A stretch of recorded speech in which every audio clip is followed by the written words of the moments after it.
Ô, maravilha, hein? Vamos lá, então? Letisgo! Vamos para esse momento, pessoal, para a gente falar um pouquinho sobre o modelo híbrido do Pingou.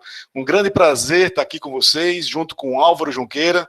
O Álvaro Junqueira é uma pessoa altamente brilhante, aí, parceiraço do Pingou.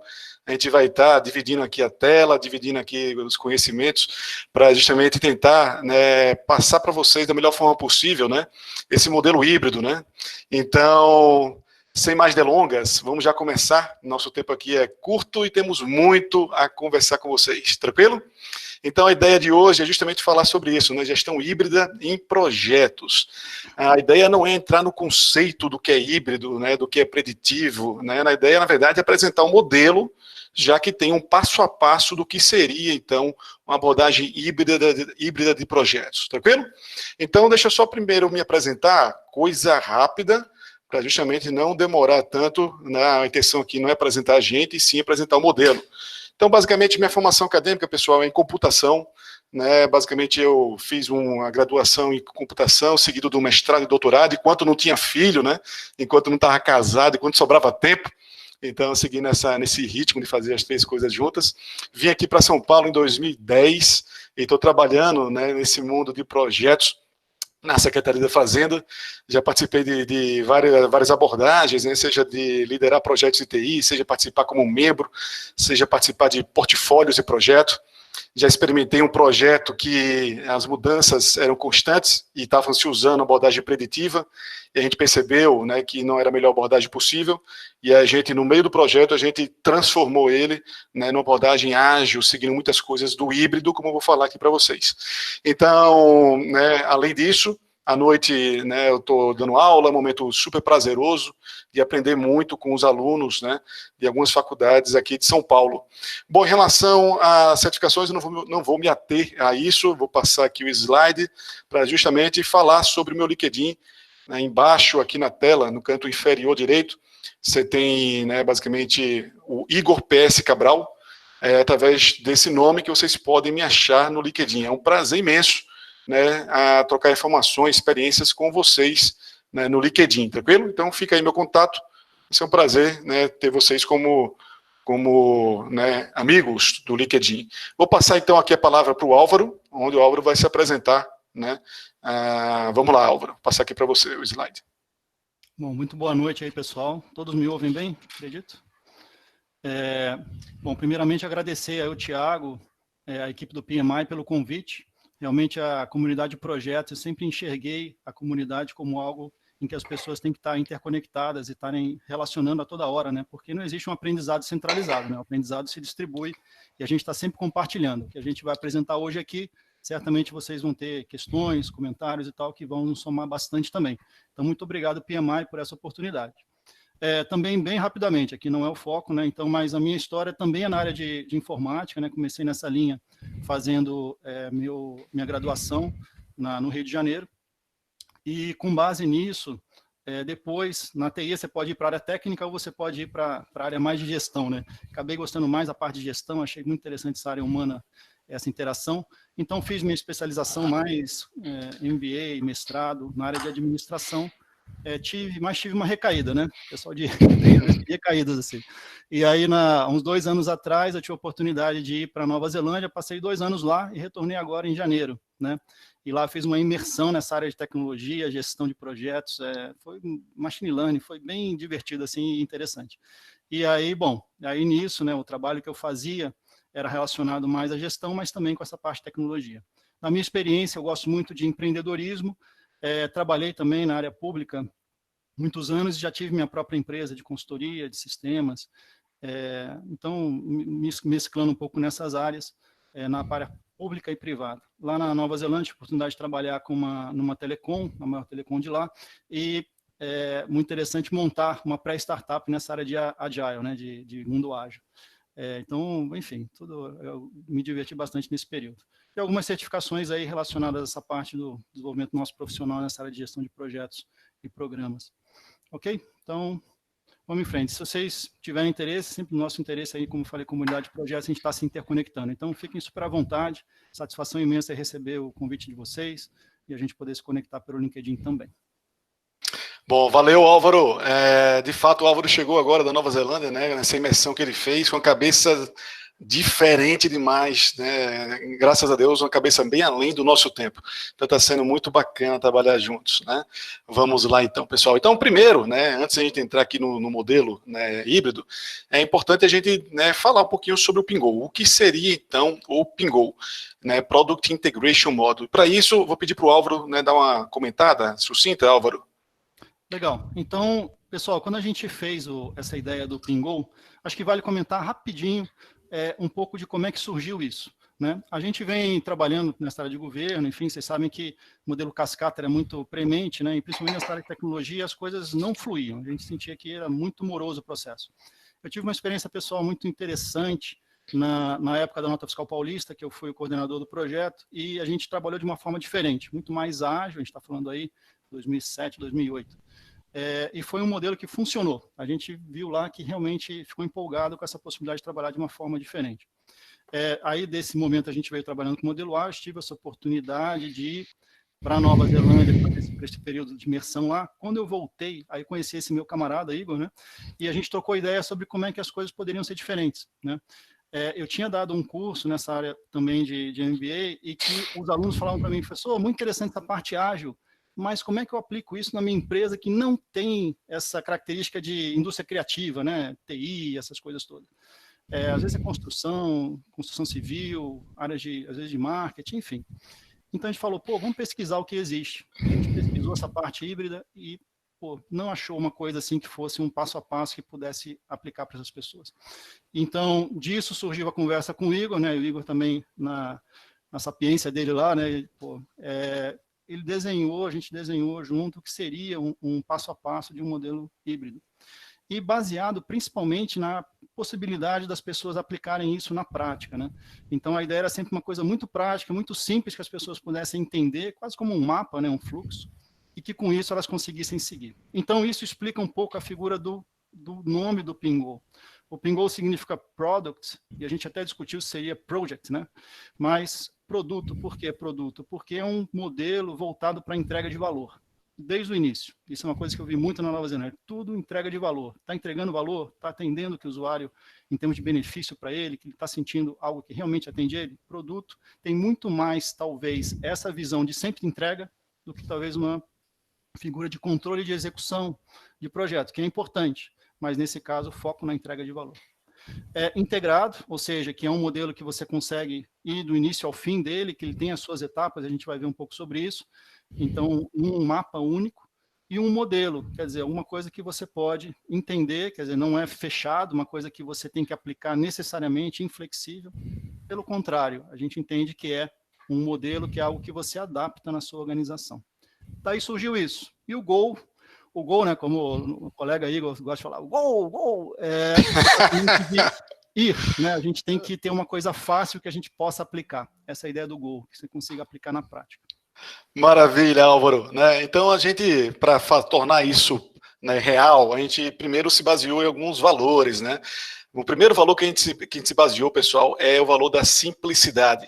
Se eu puxar aqui, né, vocês estão vendo agora a tela do Pingo, que por sinal, né, a gente fez essa mudança, né, de site, né, já nessa semana, tem uma cara totalmente nova. Então, basicamente, a simplicidade vem justamente de a gente estar não reinventando, né, e sim pegando coisas, né, que estão dando certo no mundo, de projetos e produtos, e colocando nesse modelo.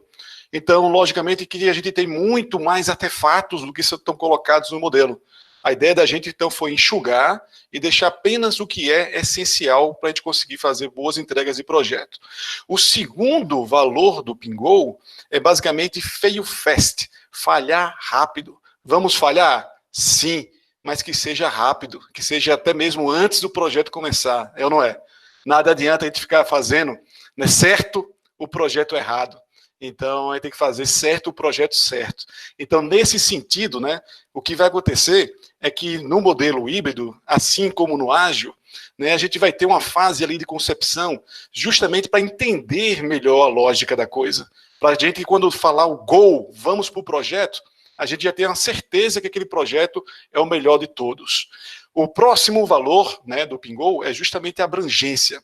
Abrangência no sentido, né, de a gente ter dois modelos. Um modelo voltado especificamente para o ágil e um outro modelo voltado para iniciativas, né, abordagens, que tenha um menor grau de mudança, não seja tão mutante quanto um ágil.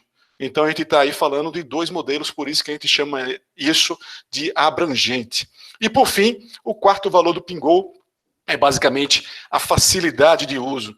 Então, a gente até mesmo deu uma enxugada na página para sempre focar nisso, né? A ideia aqui não é ter textos e mais textos, porque a pessoa não consiga se achar. A ideia é que a gente consiga ter exemplo, né, nessa big picture, uma navegação, e na própria navegação a pessoa consiga entender através de fluxo, né, o que vem antes, o que vem depois e o que é cada coisa dessa. Então, facilidade de uso.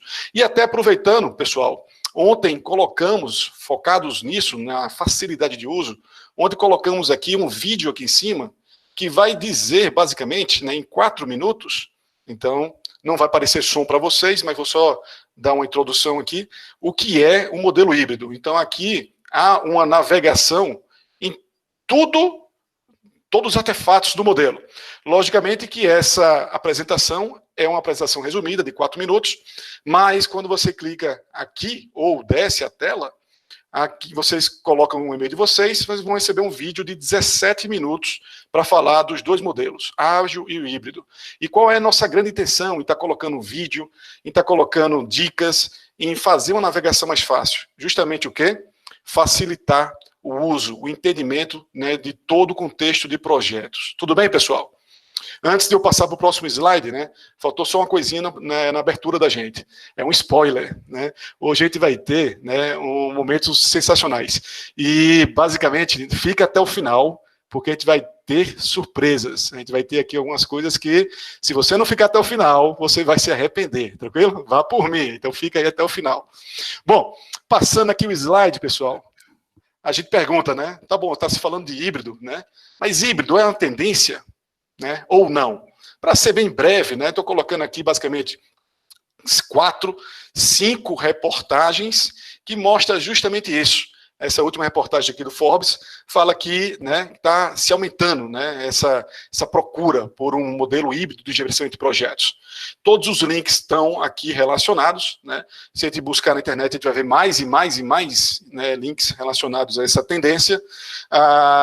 No final da apresentação, né, Thiago?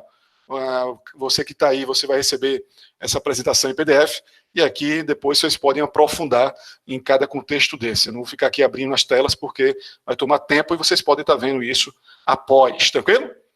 Vamos então ao que interessa, vamos então focar no modelo híbrido. E aí, como eu falei, né, pessoal, né, qual é o grande X da questão? É a gente ter basicamente uma big picture, um mapa, que a gente consiga fazer uma navegação sobre ela. Aqui, já de cara, só explicando um pouquinho, né? Basicamente, nessa navegação dessa big picture, a gente tem aqui algumas fases, alguns momentos. Temos aqui, inicialmente, a fase de concepção. O que seria a fase de concepção?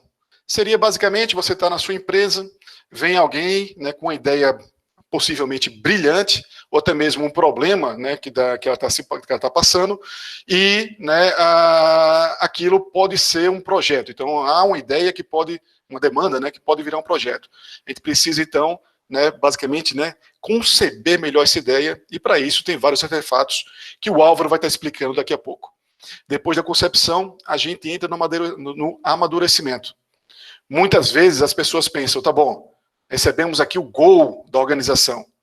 Já começa o projeto de fato? O que a gente entende aqui no Pingo é que antes de começar o projeto de fato, existe uma fase de amadurecimento, onde, né, a gente basicamente vai ter os inputs, os insumos, os requisitos, para que de fato a gente consiga, né, avançar para o desenvolvimento através de ciclos da melhor forma possível. Então, amadurecimento precede um pouquinho o ciclo, mas nada impede, a gente vai falar sobre isso daqui a pouco, que a gente possa voltar para o amadurecimento se a gente não estiver entregando o valor, né, do projeto. Bom, aqui em cima temos a camada de programa, a camada de portfólio, que o Álvaro vai estar explicando para vocês daqui a pouquinho, e por fim, aqui ao lado direito, a gente tem a descontinuidade, onde a gente encerra o projeto. Então, fiz uma navegação muito rápida agora, só basicamente nas fases. O que a gente vai fazer agora é basicamente fazer uma navegação no modelo híbrido. Então, para isso, a gente vai entrar aqui na própria página do modelo híbrido, como eu já entrei, e aqui a gente vai estar fazendo a navegação, né, eu e o Álvaro, de cada artefato desse. Tranquilo, pessoal? Mais uma vez, se ainda restar dúvida, vocês vão ter um vídeo aqui, vocês vão ter outro vídeo lá embaixo, né, clicou aqui e solicita o vídeo. Então, a ideia é que a gente tenha, de fato, né, depois desse encontro de hoje, amplo entendimento, né, de como funciona o modelo híbrido. Beleza? Então, Álvaro, vou passar a palavra para você, tudo bem? Legal, pessoal. Obrigado aí, Igor. Então, gente, olha, a gente vai falar agora da fase de concepção, né? Perceber que a fase de concepção, muitas vezes, ela não faz parte da natureza de alguns frameworks.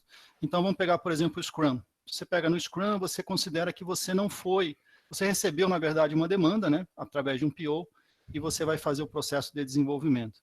Então, a gente sempre focou, nesse caso da concepção, na ideia de que você, na verdade, tem que participar como projeto, né, o produto, da discussão, inclusive, da fase anterior, que seria a geração, inclusive, de um business case, né, ou seja, de como é que isso vai gerar depois uma necessidade de construção. E tudo começa, gente, quando a gente vê uma necessidade de um usuário ou um problema de um usuário. Então, já é um ponto de atenção, né? Geralmente a gente não começa, e tem um risco associado a isso, você começar por uma ideia, né? Eu já tenho uma ideia de uma solução, tá, mas qual é o problema exatamente? Então, a ideia é a gente conseguir voltar ao início e falar, bom, gente, então, qual é a necessidade ou o problema?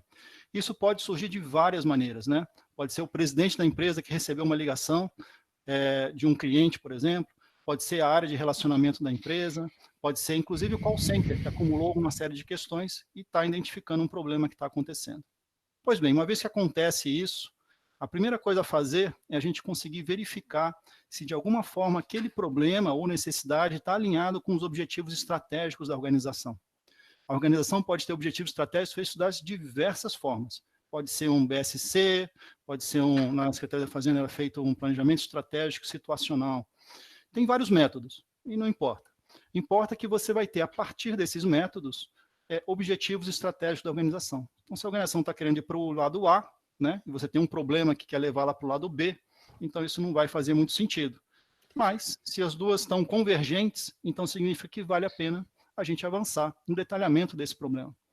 E aí, como é que a gente faz isso, gente? Eu acho que é muito interessante essa parte.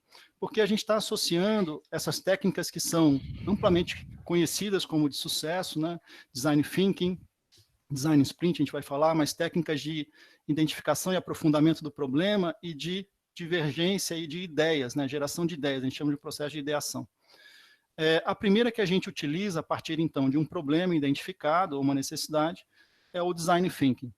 O Design Thinking é uma técnica já muito conhecida, assim, de tempos, né? Surgiu lá, quer dizer, já ficou mais conhecida pela Stanford, né, quando utilizou e estabeleceu ela, mas isso em 1973, se não me engano. Mas ela ganhou muitos sabores diferentes. Existem formas de serem feitas Design Thinking de forma distinta. Então, na verdade, o que a gente às vezes percebia era que, assim, aí a pessoa falava, pô, mas como é que eu posso aplicar o Design Thinking mesmo? O que eu tenho que fazer agora? Então, aqui no Pingou, a gente dá um flavor, né, um sabor Pingou com relação a como fazer esse Design Thinking. O Design Thinking está baseado em um duplo diamante, a gente pode chamar assim.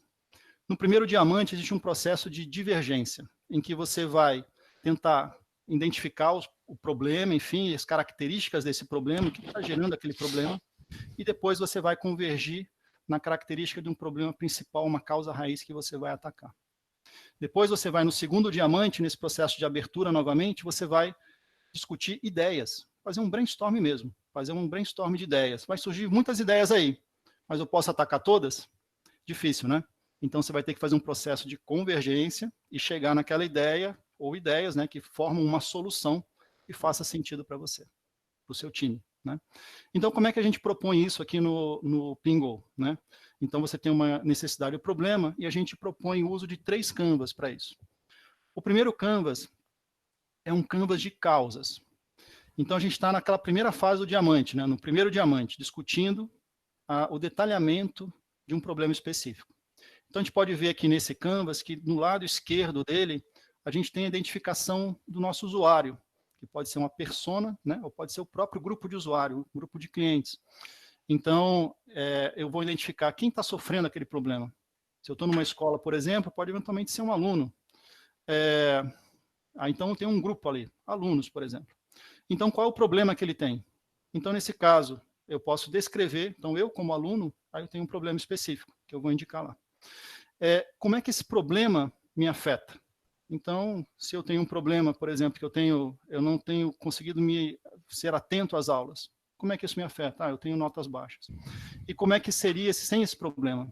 Eu poderia aproveitar melhor, ter melhor aprendizado. E aqui nessa causa raiz, do lado, então, direito, a gente tem um diagrama como se fosse de Ishikawa, em que você vai discutir quais são as causas que estão levando aquele usuário a ter aquele tipo de problema. Então, o que você está fazendo, na verdade, é um aprofundamento da indicação daquele problema. Você vai, o grupo como time, né, como grupo, entender com muito mais profundidade os motivos daquele problema. E uma pausa aqui, viu, Álvaro? Né, eu já apliquei isso no meu trabalho, né, e é muito bom, né? Basicamente, o grupo ali, que às vezes nunca tinha se falado um com o outro, começa a pensar, cada um com seu post-it, né, a elencar quais são as causas daquele problema, né? Às vezes, né, há 2 canvas desse, né, só de tantas causas que podem estar levando aquele problema. Pode completar, Álvaro. Perfeito, cara. Inclusive, a gente nem está falando ainda de solução. A gente ainda está não. no campo de problema. Uhum. E aí, interessante ver que nesse diagrama também, causas raízes que foram identificadas como menos influenciadoras do problema ficam mais à direita, ficam mais no rabo aqui do peixe, e outras causas que têm mais influência no problema a gente classifica do lado esquerdo. Por que isso? Porque, na verdade, com isso a gente vai conseguir ter alguma forma de prioridade, para que a gente vai usar agora no Canvas seguinte, que é o Canvas 2 de ideias.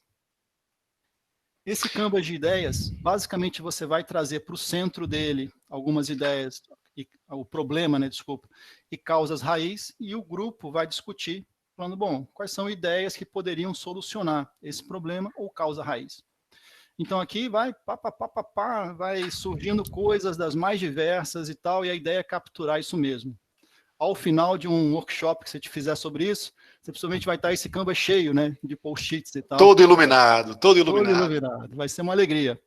E aí, alegria, e para o facilitador do workshop, falar, como é que eu vou classificar isso tudo? Né? O que eu vou fazer então? Não posso fazer tudo. Aí vamos para o terceiro, né? Canvas, filtro de ideia. Filtro de ideia, gente, é um lugar que vocês vão se divertir, porque você vai conseguir colocar nele, de uma forma visual, em 2 eixos, né? Um eixo é o eixo de relevância, ou seja, o quanto aquela ideia, de fato, resolve aquele problema específico, aquela causa raiz. Eventualmente, se eu resolver a causa raiz, eu estou resolvendo o problema. Legal. Quanto mais relevante, então, eu vou colocando nesse eixo. Um outro eixo tão importante quanto é o eixo de segurança, ou seja, o quanto seguro eu estou de que aquela solução, enfim, ideia, consegue ser implementada. Então, um time, ele vai sentar e, na verdade, discutir o seguinte, eu sei fazer, eu tenho muito risco, tem alguma coisa externa ou interna que pode acontecer, que pode influenciar isso? Então, na verdade, quanto mais segurança, menor o risco. Então, baseado nesses 2 eixos, você vai classificando junto com o time, né, numa discussão que geralmente é muito rica, falando, onde cada ideia dessa vai estar alocada. Se eu tiver baixa relevância e baixa segurança, eu descarto. Eu, basicamente, estou fazendo uma coisa de alto risco que não me agrega muito valor. Se eu estou fazendo uma coisa de baixa relevância, mas que eu tenho muita segurança, a gente chama de business as usual, que é, na verdade, o processo que normalmente as organizações fazem. Aqueles pequenos projetos que trazem algumas evoluções mais pontuais. Se eu tenho, por outro lado, muita relevância e muito risco, ou seja, baixa segurança, eu estou fazendo uma coisa que parece mais uma startup. Que lembra como os bancos fazem? Eles trazem aquelas fintechs e fazem como se fosse uma unidade, alto risco de não dar certo, né? Por ser uma empresa pequena. Enfim, então pode colocar esse tipo de solução e ideia nesse quadrante. E o último quadrante, que é o quadrante ideal, seria esse sweet spot, que seria o local perfeito em que eu tenho basicamente a ideia de alta relevância e alta segurança. Então a ideia é, gente, o time se reunir, discutir, classificou e falar, bom, então o que a gente vai fazer? Não necessariamente eu vou pegar o do verde e colocar como ideia escolhida. O time vai discutir, falar, de repente, o momento da organização por exemplo, nesse momento agora do Covid, né, está um momento super difícil, né, super incerteza. Talvez a empresa decida falar uma coisa mais convencional. Talvez ela prefira uma ideia no campo azul, em vez do campo verde, né, que seria um campo de uma coisa que talvez ela não esteja tão habituada a fazer. Então, essa discussão é muito rica, né, mas concluída ela, você vai ter uma ideia escolhida, que pode ser uma composição de mais de uma ideia, e que, enfim, vai ser detalhada nas fases seguintes. Aí talvez uma coisa que o Igor está doido para perguntar, né? Falou, pô, como é que eu posso fazer isso aqui num ambiente... Pô, eu fazia isso no Canvas, né? Agora, eu imprimi em A3, né? Nas cadeiras fazenda, imprimi em A3 antes do coronavírus, né? Todo mundo colocava post-it, né? A gente fazia isso fisicamente, Álvaro. E aí, né, como é que a gente faz? A grande pergunta é essa, né, Álvaro? Como é que a gente faz agora nesse ambiente, né, de Covid, né? Onde todo mundo está trabalhando remotamente? Como é que a gente faz esse processo todo acontecer? E aí, Álvaro, olha só, né? O que a gente tem aqui, hein? A gente tem, basicamente, né, o Canvas que você acabou de mostrar, não foi? E justamente, ó, o primeiro Canvas lá das causas, o outro Canvas da ideia, o outro Canvas, né, de justamente filtrar as ideias. E aí, a grande intenção aqui, pessoal, é que a gente faça isso agora remotamente. A gente está usando aqui esse software chamado Miro, né, que tem aí uma flexibilidade, você pode usar ele de forma gratuita, e a gente pode estar, percebam só, a equipe vai, cada um aqui de forma colaborativa, né, pensar nos post-its, né, nas causas aqui, colocar, classificar, depois a passar para o próximo Canvas, simplesmente assim, ó, coloca aqui no meio, pensa nas ideias, né, então vamos supor, coloquei aqui essa nova ideia, depois, na outra sessão, né, o que vai acontecer? O time todo, ó, vai estar classificando as ideias. Então, isso daqui, tudo remotamente. Inclusive, viu, Álvaro, antes que eu esqueça, tem um artigo, né, publicado, pessoal, aqui, em cima do Pingou, que fala, né, vou até aqui abrir a tela, mas que basicamente passa aí 10 dicas, né, deixa eu entrar aqui, vocês vão ver que é o primeiro artigo, esse aqui, ó, 10 dicas para fazer workshop, né, e tem um vídeo mostrando como fazer isso. Eu não vou me alongar, mas tem um vídeo aqui que mostra justamente o que a gente está comentando aqui para vocês. Tudo bem? Vai lá, Álvaro, desculpa interromper aí, amigo. Ah, que isso, cara, obrigado aí. Então, gente, essa parte de workshop, que era antes presencial, agora remoto, eu acho que vai ser muito interessante, viu? Mas vamos seguir em frente, que tem bastante coisa para a gente falar. Então, ó, vocês podem usar esse Design Thinking do Pingou, pode usar outro tipo de Design Thinking, pode usar, inclusive, o chamado Design Sprint. Não sei se todos conhecem o Design Sprint, mas é uma iniciativa que foi feita pela Google Ventures, né? Em que ela estabelece, é um tipo de Design Thinking, mas ele estabelece um time box de 5 dias. Então, no Design Thinking tradicional, ele não tem um tempo pré-definido. E no Design Sprint você tem esse 5 dias, em uma semana você sai com o resultado do início ao fim, desde a fase inicial até a validação com o usuário. Esse é um ponto bem importante que segue no nosso fluxo também. É tão importante como chegar numa ideia em que o time entendeu que poderia ser a melhor ideia, é a fase seguinte de você conseguir prototipar isso e conseguir mostrar para o seu usuário, porque até então, até você mostrar para o usuário indicar que de fato aquilo é uma boa solução, você está no campo da hipótese, né? Pode ser que dê certo, pode ser que não dê certo. Então, o processo em si, quando você faz o filtro e chega numa solução, você tem que fazer um protótipo disso e, de alguma forma, chegar no usuário. Protótipo significa você ter uma tela desenhada? Não, às vezes é um desenho num papel e caneta, enfim, em que você mostra para ele e colhe algum tipo de feedback. Mas esse acesso direto ao usuário acaba sendo bem interessante e muito importante.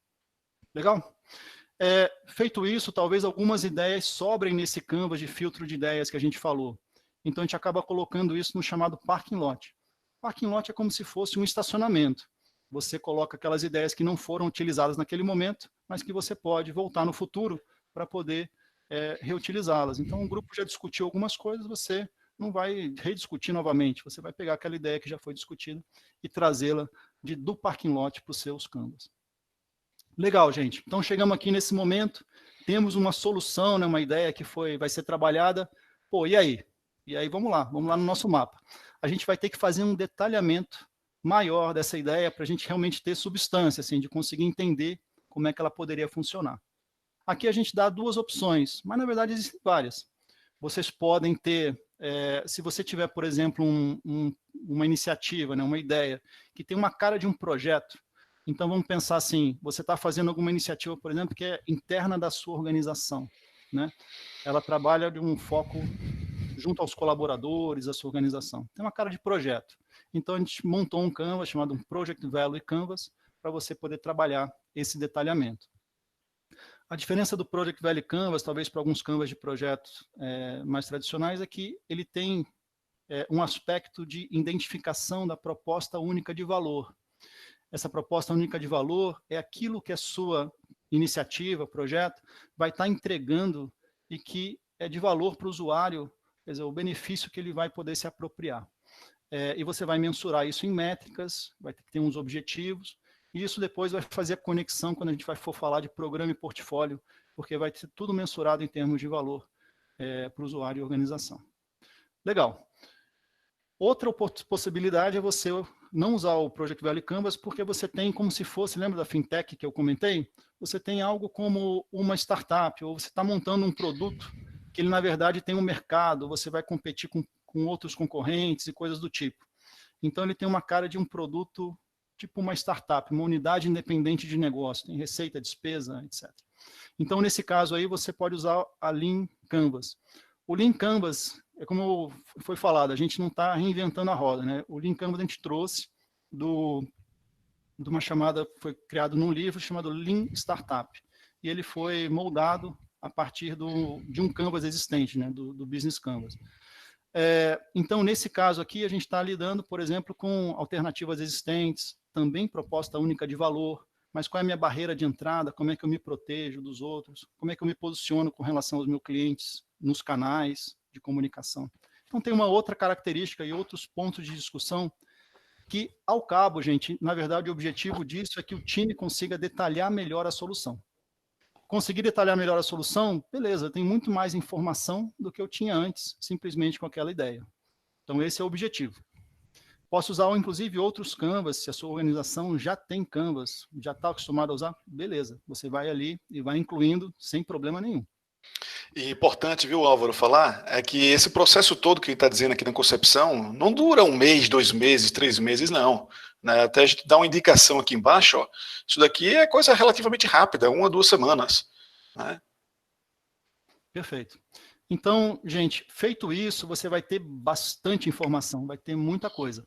Como é que agora a gente conseguiria, de alguma forma, sumarizar isso e falar assim, ó, para o pessoal, stakeholders em geral, esse é o meu produto, né? Então, a gente, na verdade, está utilizando um conceito de visão de produto, em que você sumariza isso como se fosse numa frase, né? E que essa frase tem alguns elementos importantes. Então, a gente tem um Canvas para isso, pode ser feito de qualquer forma, né? Até no Word mesmo você pode digitar lá e beleza. Mas, basicamente, você vai estar indicando para quem é o seu produto, o que ele faz, o nome dele, se tiver, mas, principalmente, né, qual é a proposta, qual é o benefício principal que ele traz e o que ele é diferente dos outros, né? Então, isso, quando você coloca isso, qual é a ideia? É que quando for feito o desenvolvimento futuro do seu produto, os times que vão desenvolver vão ter uma clareza com relação ao que foi discutido, né, do produto, mas aquela proposta única de valor que deve ser preservada. Dá um exemplo, gente, assim, ó, imagina que vocês estão fazendo um sistema, né, e esse sistema depois ele tem uma fase de desenvolvimento lá. Talvez se você tiver uma proposta única de valor de que o nosso produto ele vai se comunicar de forma humana, de forma interativa com o usuário, uma coisa vai ser muito boa a comunicação com ele, talvez o desenvolvedor lá, quando estiver fazendo uma caixinha de texto lá para fazer uma mensagem, ele vai ter aquela preocupação de falar assim, acho que eu tenho que colocar uma frase mais bem elaborada. Né? Então, são pequenas decisões, às vezes, no desenvolvimento, lá para frente, e que a gente vai, por essa visão de produto, poder estar muito mais alinhando os times de desenvolvimento com os times que a ideia inicial da geração daquele produto. Então, essa é a ideia da visão de produto. E uma vez que você tenha isso definido, você vai estar numa etapa de chamado go, no go. Ou seja, essa minha ideia vai para frente mesmo.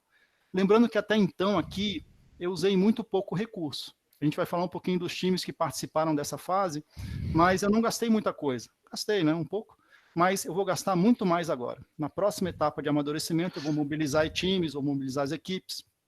Vai ser um processo que vai ser muito mais investimento em recursos. Então, será que eu devo fazer? Então, cada empresa tem o seu processo. Já vi empresas que trabalham por e-mail, assim, na verdade, o cara chega e fala, acabei a concepção, pau, foi, e aí volta outro falando, não, então toca, né? Talvez o próprio stakeholder que define a questão de vai ou não vai, fique no próprio grupo, né? Que está participando da concepção. Então, acabou ali, já toca o barco. Ou pode ser que não, ou pode ser que a sua empresa, às vezes, tem um comitê, isso vai ter que apresentar para o comitê, vai fazer um pitch, às vezes vai concorrer com outras ideias, e tal, então você vai ter que elaborar aquela coisa. Então, pode ser muito variado. De qualquer forma, a gente não fala como tem que ser feito. A gente fala que, de alguma forma, deve ser feito essa aprovação, mas ela pode ter formas de serem feitas muito variadas. Legal? Muito bem, Álvaro. Posso pegar a palavra aqui, Álvaro, então? Isso, acho que só vale comentar do grupo. Você pode comentar? Não, comenta então, manda bala aí. Termina essa parte de concepção. Gente. Então, só para falar de quem participa dessa etapa, né? A gente tem, claro, os stakeholders, que podem ser gerentes de outras áreas, unidades de negócio, enfim, pessoas que, de alguma forma, estão relacionadas àquele produto, impactadas ou que influenciam. A gente tem o líder de iniciativa. O líder de iniciativa, é importante comentar, ele tem um papel, nesse modelo, duplo. Ele tem 2 chapéus. Um chapéu, ele tem como gerente de projeto, né? Uma pessoa, vamos dizer assim, mais técnica, né? Não é a que coordena tudo, mas ela é uma pessoa mais técnica que sabe fazer uma IAP, sabe fazer um cronograma, conhece a parte técnica do gerenciamento de projeto. Mas, ao mesmo tempo, a gente acredita que esse gerente de projeto ele vai ter que ter uma perna, um conhecimento do domínio de negócio cada vez maior. Então, ele tem o outro chapéu que ele faz um papel, o que no ágil seria o do PO, né? Então, é o gerente, o líder de iniciativa, que, na verdade, discute a organização do backlog, né? O que é mais prioritário, menos prioritário. Isso não vem da cabeça dele, né, diretamente. Isso ele vai consultar os stakeholders, mas ele vai ter conhecimento apropriado do domínio de negócio para poder fazer um pouco dessa discussão. Outra pessoa que participa, que é muito importante, é o líder de programa, que é a pessoa que está no nível de cima, com vários produtos sendo feitos, né, projetos, produtos, e que ele tem uma visão geral daquele grupo de produtos. Então, ele tem importância muito forte nesse momento para poder ter uma visão geral de que um produto impacta em outras coisas. Então, essa visão de integração. Legal. E, por último, a gente recomenda, né, a participação de um membro da equipe de desenvolvimento. Isso tem um motivo, né? Apesar do time de desenvolvimento não estar necessariamente montado nesse momento, a participação dele vai antecipar questões, inclusive, de comunicação com o resto do time quando ele for formado. Lembrando que a gente está criando um produto, né? Muitas vezes esse time tem de longa duração, né? Maior duração. Então, esse membro de desenvolvimento, no começo, ele vai ter um papel de não só trazer aspectos técnicos para a discussão da concepção, o que é muito importante, legal, mas ele também vai levar para o amadurecimento e para o desenvolvimento informações do que aconteceu, já que ele vivenciou, né, na fase de concepção. Isso vai facilitar muito a comunicação do time, né, o entendimento dos porquês das coisas também. Legal, Igor. Agora contigo aí. Valeu. Vamos lá, então. Maravilha. Parabéns aí, Álvaro. Então, a gente sai agora... Oi, pode falar, Thiago. Opa, só um... a gente já tem algumas perguntas, mas o pessoal está falando uma única coisa. Álvaro, o teu áudio está saindo um pouco baixo. E do Igor está saindo muito alto. Então, acho que só você ver, Álvaro, a questão do ganho do seu microfone, tá bom? Tá bom, obrigado. E Igor, pode mandar bala. Opa, vamos lá então, né? Então a gente saiu agora do momento de concepção, né? Alguém chegou lá, olhou aquela ideia que já está amadurecida, né? E aí falou, go, vamos lá, vamos tocar esse barco. Para isso, a primeira coisa que tem que fazer, pessoal, é a reunião de kickoff. Reunião de kickoff não é para entrar em termos jurídicos, termos complexos, na verdade é para apresentar, né? Para justamente essas pessoas que participaram aqui, né, desse momento, apresentar agora para a equipe que vai estar tocando, basicamente qual é o fundamento do projeto. Por que, de fato, isso é tão importante para a organização? Então, essa reunião é uma reunião mais motivacional do que qualquer outra coisa. É aqui para pegar já o gás, para todo mundo começar com brilho nos olhos, tranquilo? Bom, O que acontece em paralelo disso tudo, né, é que já dispara, né, a parte de preparação técnica. Preparação técnica pode ser várias coisas, seja adquirir as licenças, seja preparar um ambiente físico, seja preparar um ambiente de computacional, seja preparar sala, que seja. Mas basicamente isso daqui tem que começar antes, de fato, dos ciclos estarem rodando, concordam? Então a gente usa a preparação técnica aqui para justamente estar, né, mitigando os riscos do projeto. Feito isso, né, a gente entra aqui no conceito de EAP. EAP que já tem um novo, até por sinal, pessoal, muito bom, um novo guia, né, nova prática, né, o standard do PMI, publicado em 2019, vale a pena dar uma lida, né? Então, EAP é basicamente, né, eu já fiz algumas EAPs na minha vida, né, e também já vi várias EAPs, né, com base nas aulas que eu dou. EAP, pessoal, a gente sabe que é uma estrutura hierárquica de decomposição, né? A gente sai do item maior e vai quebrando em partes menores. E isso, de fato, é muito bom para eu conseguir, né, de forma até mesmo rápida, né, eu estar identificando quais são as subentregas do meu projeto. A partir do momento que eu vou quebrando, isso vai facilitar que eu consiga, né, pensar em várias partes que compõem o projeto.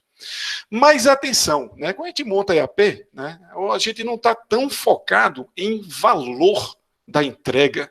A gente está preocupado, né, basicamente, em quebrar em partes menores, porque é uma estrutura hierárquica.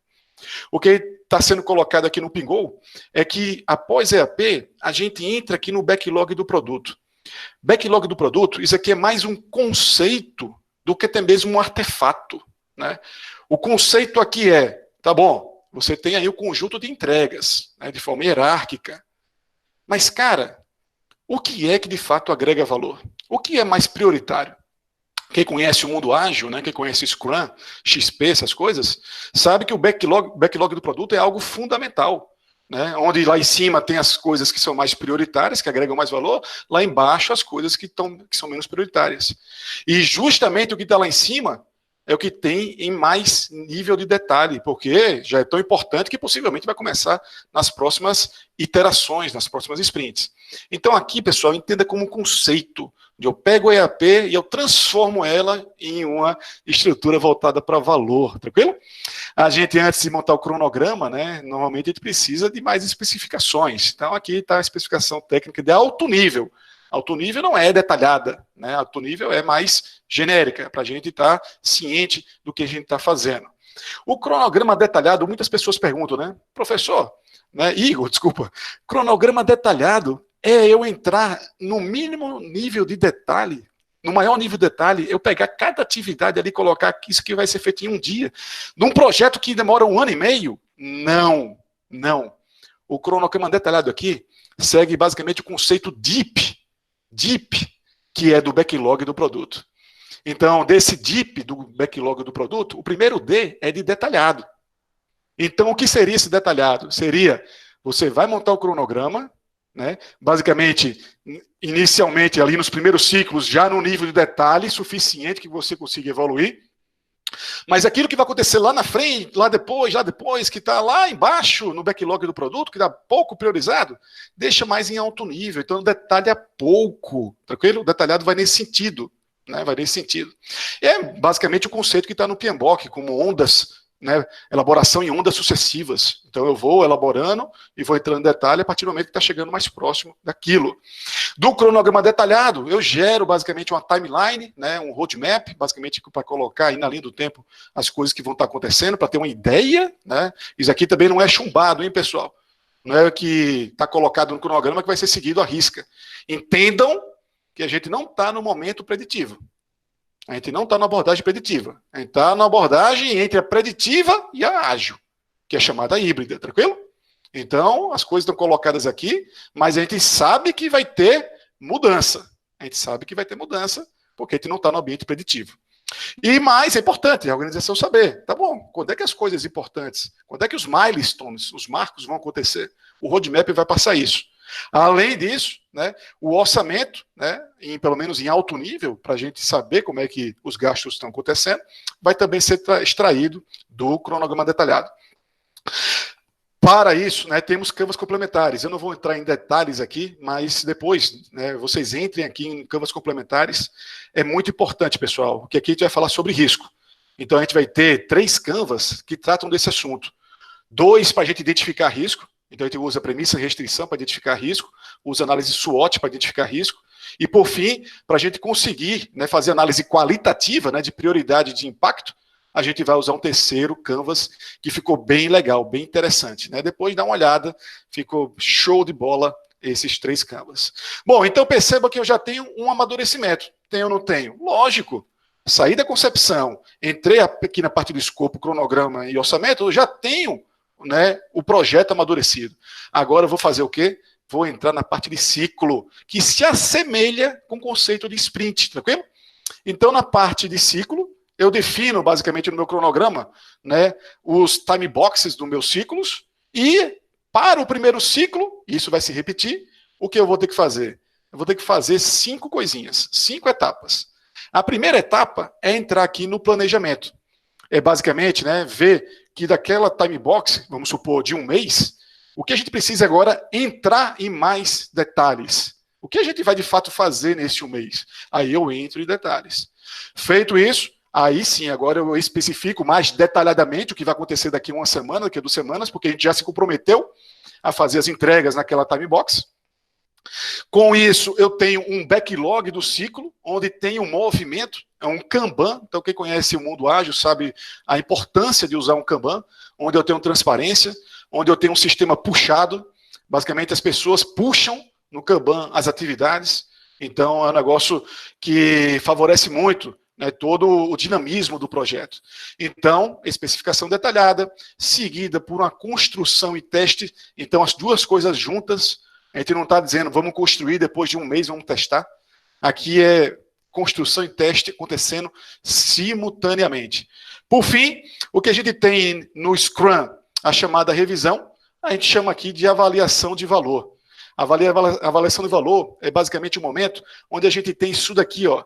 A gente tem feedback do usuário e do cliente. É o cliente olhar e falar, tá bom, depois de um mês, vocês entregaram isso, cara, não era assim, né, o que a gente estava pensando, e ter essa conversa, né, onde há uma troca de feedback.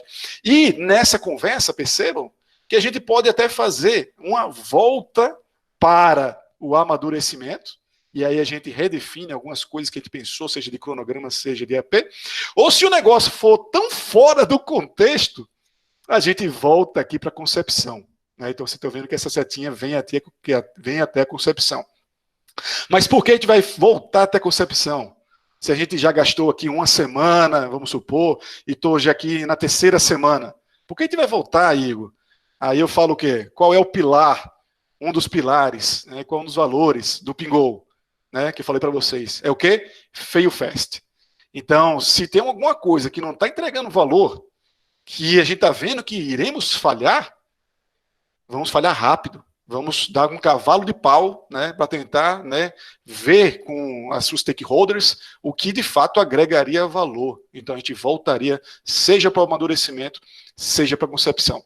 O que não dá é a gente perceber que a gente está entregando algo que não agrega valor e continuar 1 mês, 2 meses, 3 meses, depois de um ano a gente olha para trás e a gente pensa, né, poxa, por que naquele primeiro mês a gente não voltou? Concorda?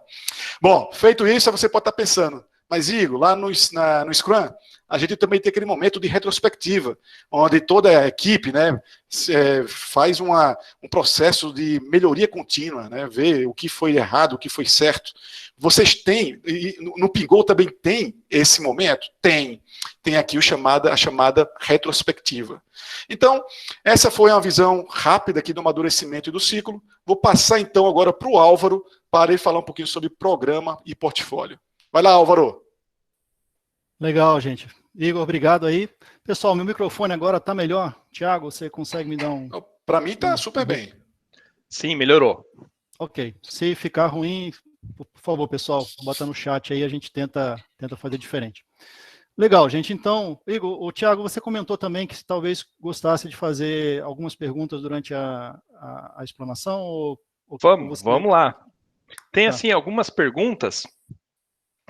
o conteúdo está interessante, então deixei rolar. Então vamos bom, assim, ó. A gente tem perguntas lá da concepção, tá bom? Legal. Certo. Tá? Então, assim, ó, o Alfredo pergunta, né, como é tratadas as mudanças do produto e custos com o Pingo híbrido? Eu acho que você vai falar um pouquinho mais para frente ainda, né? Isso, a gente até tratou, bom, na fase de concepção, considerando que a gente está fazendo uma coisa que a princípio é nova, se tiver mudança, é o melhor momento para poder mudar, né? A gente vai estar mudando no momento perfeito, né? A gente testou com o usuário, pá, ele falou que aquilo, cara, vocês viajaram na maionese, não tem nada a ver com o que a gente faz aqui. Pô, perfeito, vamos voltar e vamos refazer. Se acontecer mais para frente, e a gente está falando aqui do modelo híbrido, talvez alguns esforços a gente já fez, né? A gente já fez cronograma, a gente já fez EAP. Dependendo do grau de mudança, nesse relab que a gente está falando aqui, a gente pode ser que a gente esteja fazendo o ciclo e a gente tenha que falar o seguinte, pô, na verdade o que eu estou fazendo não está entregando valor. Então a gente volta, por exemplo, no amadurecimento. Refaz parte da EAP, refaz eventualmente parte do cronograma, beleza. Minimizei o problema, né? Melhor do que fazer só no final e aí, quando chegar lá, ver que não entregou valor. Mas pode ser que a mudança seja muito significativa. E aí, talvez o time de stakeholders, o líder de iniciativa, chegue e fale, ó, recomendamos até que voltar na concepção, porque o cenário mudou. Né? A gente está, por exemplo, nessa fase Covid. Talvez alguns projetos ou iniciativas que vinham nesse cenário atual não fazem mais sentido. E aí talvez tenha que voltar, exatamente naquela fase inicial, e assumir que realmente teve um prejuízo aqui. Mas ainda é melhor ter o prejuízo agora, né, do que eventualmente ter um prejuízo ainda maior depois. Perfeito, Álvaro. E só para complementar, viu, Álvaro? Aqui, Tiago, a gente está falando do ambiente que não é preditivo, tá? A gente está falando do ambiente que é híbrido, ou seja, teremos mudanças. O que a gente não vai ter aqui são baselines, né, imutáveis. Porque se for uma baseline imutável, peraí, então você está no ambiente aqui errado. Porque a gente vai ter um ambiente onde a gente vai ter mudança, sim, né, em menor grau do que o ágil, mas teremos mudança. Então, tem que ter uma certa flexibilidade nisso. Legal. Assim, só uma pergunta agora, mas minha mesmo. Quando você está no ambiente de concepção, quando você termina com a visão do produto, vocês já têm um MVP do que vocês estão fazendo ou ainda não chega nesse nível? Você não tem ainda um MVP, propriamente dito, no sentido de ter algo construído, né, que você de fato colocou algo na mão do usuário funcionando, né, ainda que seja para ele validar. Isso, não é nesse caso ainda. Quando você fez aquela validação que a gente está falando do Design Thinking, por exemplo, no Google Sprint, no Design Sprint, ele dá um dia para o cara fazer, né, o protótipo. Então, não dá para fazer um MVP. Na verdade, até eles falam que isso às vezes leva 3 meses para você conseguir realmente fazer uma estruturação de um MVP. Mas em um dia, talvez você consiga pelo menos diminuir o seu risco, né, em grande montante, só pelo fato de pelo menos você saber que está no caminho certo. Então, não seria ainda um MVP, claro que depende do próprio tipo de produto, né? Tem MVPs mais complexos, um pouco menos, mas é uma fase ainda de prototipagem, chamar assim, né? Legal. O Thales aqui, também no ambiente de concepção, ele pergunta se o filtro de ideias que vocês estão colocando aqui é muito parecido com o Parklot do Google. Acho que você até respondeu isso na apresentação, né? Bom, a gente vai aprendendo aqui, né? Eu não vi o Parklot do Google, não sei como é que ele funciona. Mas, enfim, a ideia talvez seja essa, né? Essas coisas. Deixa eu ver aqui se tem alguma... Bom. Esse a gente tem o Parklot de ideias, né? Mas é diferente. Esse aqui deve ser diferente, né? Não sei se também houve confusão aí do Parklot, né, do Google, ou se é de fato o filtro de ideias, né? O Parklot de ideias aqui da gente é aquelas ideias que não foram selecionadas, no lugar de jogar fora, a gente coloca aqui agrupadas em um tema, porque justamente naquele momento podia ser que não fizesse sentido, mas daqui a um mês pode ser que faça sentido. Então, para a gente não ter todo esse processo de brainstorm novamente, a gente poderia estar, né, com esse Parklot de ideias já consolidado e a gente puxar dele as próximas ideias. Beleza. Só manda aqui, Thiago, rapidinho. Uma coisa que talvez confunda, que às vezes as pessoas usam, é o conceito de parking lot dentro de um workshop, por exemplo. Então, você está fazendo uma facilitação, aí fala assim, bota no parking lot. Aí você pega aquela discussão, que está um pouco fora do tema, bota num parking lot para depois você voltar ela no momento posterior. Então, às vezes a gente já viu isso, né? Às vezes a gente fala assim, o parking lot. Não, mas esse é o das ideias, né? Não estou falando somente de de colocar coisas que estão fora do tema dentro de um local específico. Então, só para completar, né? Isso mesmo, Álvaro. Isso. Aí, assim, acho que deve ser a última pergunta, que é a minha mesmo, acho, da concepção. Lá no Design Thinking, o Design Sprint, aonde que a gente faz aquele processo de convergência e divergência, o teste da ideia mesmo?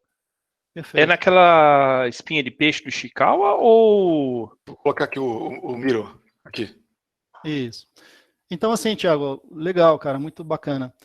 Na espinha de peixe, o que você está fazendo, na verdade? Você está fazendo um processo de detalhamento de problemas. Claro, se você tiver vários problemas, você vai fazer uma discussão anterior até, falando assim, qual dos problemas é mais relevante? E vai fazer uma discussão. Talvez até muitas organizações talvez não conheçam nem qual é o problema exatamente que o usuário tem, que o cliente tem. E aí, na verdade, tem um processo anterior que vamos fazer uma jornada do usuário, vamos fazer um mapa de empatia, vamos fazer as personas, vamos fazer uma discussão de UX, né? Para poder entender a experiência do usuário anteriormente. Aqui nesse caso que a gente está fazendo, discutindo causas raiz, a gente está fazendo o processo de abertura de causas, e quando a gente faz a classificação, a gente está afunilando em qual aquelas que a gente vai atacar principalmente.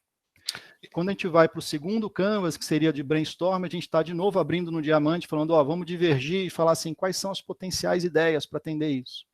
E aí, no filtro de ideias, a gente fala assim, tem bastante ideia legal, mas qual que a gente vai, de fato, atacar? A gente está, de novo, voltando e convergindo em alguma coisa específica. Então, os 2 diamantes, Thiago, estão representados agora aí. Eu sei que minha coordenação motora não ficou tão boa, né? Tá excelente, eu vou fazer isso. Mas é essa lógica aí, dos 2 diamantes funcionando, tranquilo? Legal, legal. E agora vamos lá, acho que na parte já do amadurecimento, na estrutura do projeto, eu acho que é Yehu ou Jehu, tá? Desculpa se eu falei errado, tá? Mas ele quer saber o seguinte, dentro dessa concepção da EAP, essa orientação, ele fala assim, numa orientação que é orientada a produto, não é melhor usar o BPS ao invés do WBS? Ou seja, fazer uma estruturação embasado no produto do que na atividade, no delivery, no pacote de trabalho? Olha, poderia, viu, Thiago? Poderia. O conceito é semelhante. Aqui, na verdade, né, a gente está pensando, né, nas entregas, naquela decomposição toda, né? E focado nela, a gente está fazendo basicamente essa priorização. Mas não sendo EAP, o importante aqui, pessoal, na verdade, é a gente ter uma estrutura que colete os requisitos, né? A EAP foi criticada, né, por vários momentos, mas, na verdade, para quando a gente pensa em coletar requisito da maneira, né, que a gente tente, né, debruçar, pensar em partes menores, a EAP se adequa bem. Agora, logicamente, né, então é importante falar, viu, Thiago, o que está colocado aqui, né, em toda a Big Picture, né, são artefatos que a gente vê que fazem sentido, né, de ligação e tudo mais. Em nenhum momento, tudo que está colocado aqui é obrigatório para todo tipo de projeto. Isso daqui vai ser né, dimensionado, né, a partir do momento que se você está numa empresa pública, numa empresa privada, se você está num projeto grande, projeto pequeno. Então pode ser que você tenha um projeto que vai usar tudo, beleza. Pode ser que esteja num projeto onde na sua empresa há outros artefatos, além da WBS, tranquilo? Então a ideia aqui a EAP vai nesse sentido para a gente pensar nas entregas, mas pode ser utilizado outra coisa? Pode. Legal. Thales, eu vou pular tuas perguntas. Você fez 8 de churrada aqui. Deixa eu responder agora ou depois? Tiago? Deixa no final, vai. Tiago, se me permite, né? Se me permite. Pode falar, Tiago. Pode Se falar. me permite, a gente agora só voltar um pouquinho para aqui para o programa Portfólio Descontinuidade. Aí depois a gente volta para abrir para as perguntas, né, e a gente vai ter o maior prazer do mundo em estar comentando aí com vocês. Tranquilo? Vamos lá. Segue o jogo. Vai lá, Álvaro. Beleza, pessoal. Então, assim, uma coisa legal de falar também é isso, né? É um fluxo, mas você pode ir e voltar, né? Você está num item, mas aí você foi naquele item, volta para o outro e vai de novo, enfim, é a ordem lógica que as coisas funcionam. Então, nessa parte de construção e uso, essa fase inteira que a gente está falando, que embarcou amadurecimento e ciclo, existe um nível acima. Por quê? Porque a gente tem vários produtos, na verdade, que eles são muitas vezes interrelacionados, né? No próprio PMBOK a gente tem um conceito de programa também, tem um conceito de portfólio, então isso não é novo, esse conceito para vocês. Mas, de fato, é muito importante ter, porque muitas vezes um produto pode estar caminhando muito bem, mas ele pode estar gerando uma perda de valor para um outro produto interrelacionado. Então, nesse caso aí, quem trata desse assunto? A gente chama o líder de programa, né, que seria aquela pessoa que está acompanhando, que nas organizações a gente pode ver que, às vezes, com nomes diferentes, né? Às vezes é um gerente de produto, às vezes é um head of product, enfim, depende do setor, inclusive, né? Às vezes um engenheiro sênior, enfim. Mas ele está acompanhado, então ele domina o conceito de negócio, né? O domínio de negócio, ele está acompanhado por um especialista técnico, que é uma pessoa que conhece profundamente a parte técnica daqueles produtos. Isso, às vezes, pode ser, por exemplo, um arquiteto de solução, um arquiteto corporativo, depende, de novo, da indústria que a gente está falando.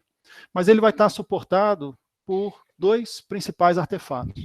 Um, que seria uma métrica de valor, ou seja, todo produto que está sendo gerado, ele tem um valor associado. Valor para o usuário, né? Valor para a organização também. Então, nesse caso aqui, as métricas de como é que vão ser medidos esses valores para cada produto, ela é muito importante, né? E associado a isso, a gente tem o backlog do programa, que seria o quê? Você tem, num nível de baixo do produto, né, aquelas atividades que o time está desenvolvendo no ciclo. Mas se você for para o nível de programa, você vai ter múltiplos produtos num quadro Kanban, né, em que você pode colocar ali os itens do backlog que estão sendo desenvolvidos em cada uma desses times e acompanhar a evolução deles. Então, você tem como se fosse um quadro em que você visualmente consegue ver o que está sendo feito, né? Esse quadro pode ser físico, né? Hoje cada vez menos, mas pode ser um quadro em Trello, pode ser um quadro em ferramentas as mais diversas aí. Legal, uma vez que você fez isso, você tem essa visão dos vários programas correndo, né? E tem um nível acima disso, que é o nível do portfólio. Na questão de portfólio, o interesse do gerente de portfólio é um pouco diferente do que é o nível do programa. O portfólio, na verdade, é a conexão que você faz entre os seus programas e a estratégia da organização. Então, aqui a gente está falando de objetivos estratégicos que a organização definiu, né, e que influenciam na concepção e influenciam em todo o resto do modelo, e que, na verdade, o gerente de portfólio vai estar alinhando o que está sendo gerado com aquela estratégia do que foi indicado. Então, na prática, é assim, você tem produtos que são gerados, agrupados em programas, por exemplo, e esses programas têm determinados resultados, trouxe realmente o benefício que estava sendo esperado em si. E isso vai ser medido e vai ser colocado numa estrutura em que os executivos da organização vão conseguir ter uma ideia clara, idealmente, né, com relação à entrega que está sendo feita. Então, para isso, ele usa alguns artefatos. Da mesma forma que o programa, né, ele tem um nível acima as métricas de valor de portfólio, que são basicamente alinhadas com os KPIs da organização em termos de objetivos estratégicos. Tem um roadmap de produto, que basicamente, de portfólio, que basicamente é uma análise sintética, né, sumarizada, que os executivos conseguem fazer um acompanhamento. Isso também é traduzido numa ferramenta geralmente digital, para a própria organização conseguir visualizar o alinhamento dela com relação à entrega de valor de portfólio, e isso feito em reuniões periódicas, em que, basicamente, a discussão na reunião periódica é uma discussão de valor. O portfólio está entregando valor, que é o valor, qual foi o valor entregue anteriormente? Qual o valor que vai ser entregue? E há algum impedimento para essa entrega de valor? Basicamente, algo que você vê no ágil, né, naquele nível mais de baixo, respondendo numa reunião de daily. Essas 3 perguntas, você tem isso no nível de portfólio, sob uma visão mais ampla, mas também muito importante focar, né, para não divergir a discussão. Beleza, gente, aí essa é a visão de portfólio. O Igor agora vai fazer quando um produto se encerra, né, a visão de descontinuidade. Perfeito, lá, então vamos para o último momento aqui, o último momento de descontinuidade, né?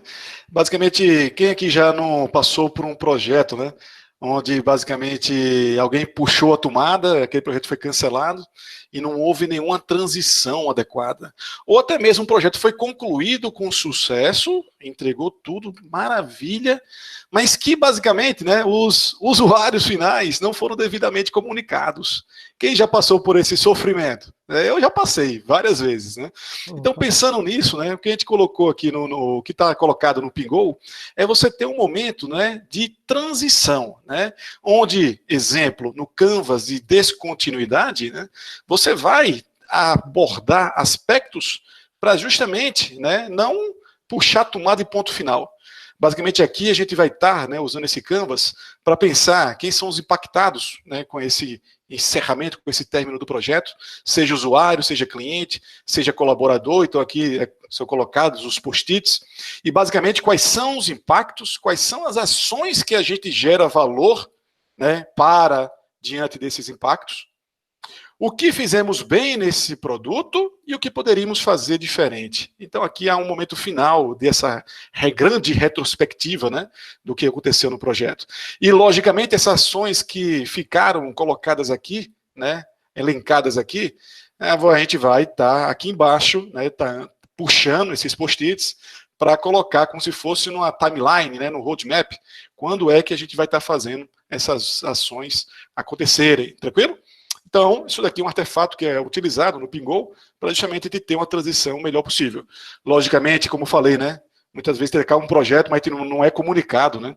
A gente não é comunicado. A gente sabe, depois de 3 meses, né, num cafezinho, que tal coisa ajudaria a sua vida profissional.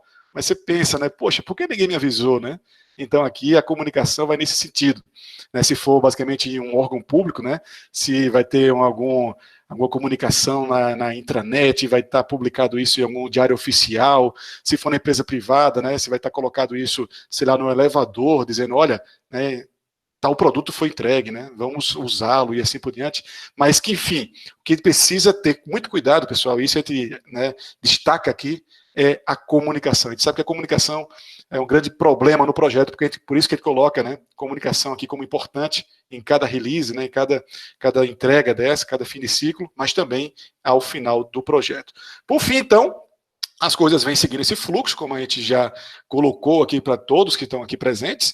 Aí chega o momento que aquele projeto sendo encerrado, né, então a gente passa por aqui e sai da nossa big picture. Então essa foi a navegação que a gente queria colocar para vocês. Nosso tempo aqui já se estendeu, né, um pouco, a gente vai ter ainda algumas coisinhas, né? Fiquem aí que a surpresa vai sair daqui a pouco. E Álvaro, Tiago, agora, né, fique à vontade para Tiago puxar as perguntas, o Álvaro também complementar alguma coisa que eu falei. Então, vamos lá. Álvaro, você quer complementar alguma coisa? Não, perfeito, Thiago. Acho que se abrir espaço aí pro pessoal tem dúvida, né? Tiver alguma dúvida, a gente puder contribuir também. Acho que é perfeito. Tá. Então eu vou pegar aqui do Laurentino, que ele acho que tentou exemplificar. Laurentino, você está na Naves? Quer fazer a pergunta? Acho que não, ele não está, não. Ele está falando assim, ó, qual o melhor modelo de contratação do fornecedor para ser mais aderente às atividades do Pingou? Eu não consegui entender em qual cenário ele quer colocar isso. Será que ele não é uma questão relacionada à contratação, por exemplo? Preço fixo. Preço fixo, ou tempo e material, ou algo do tipo?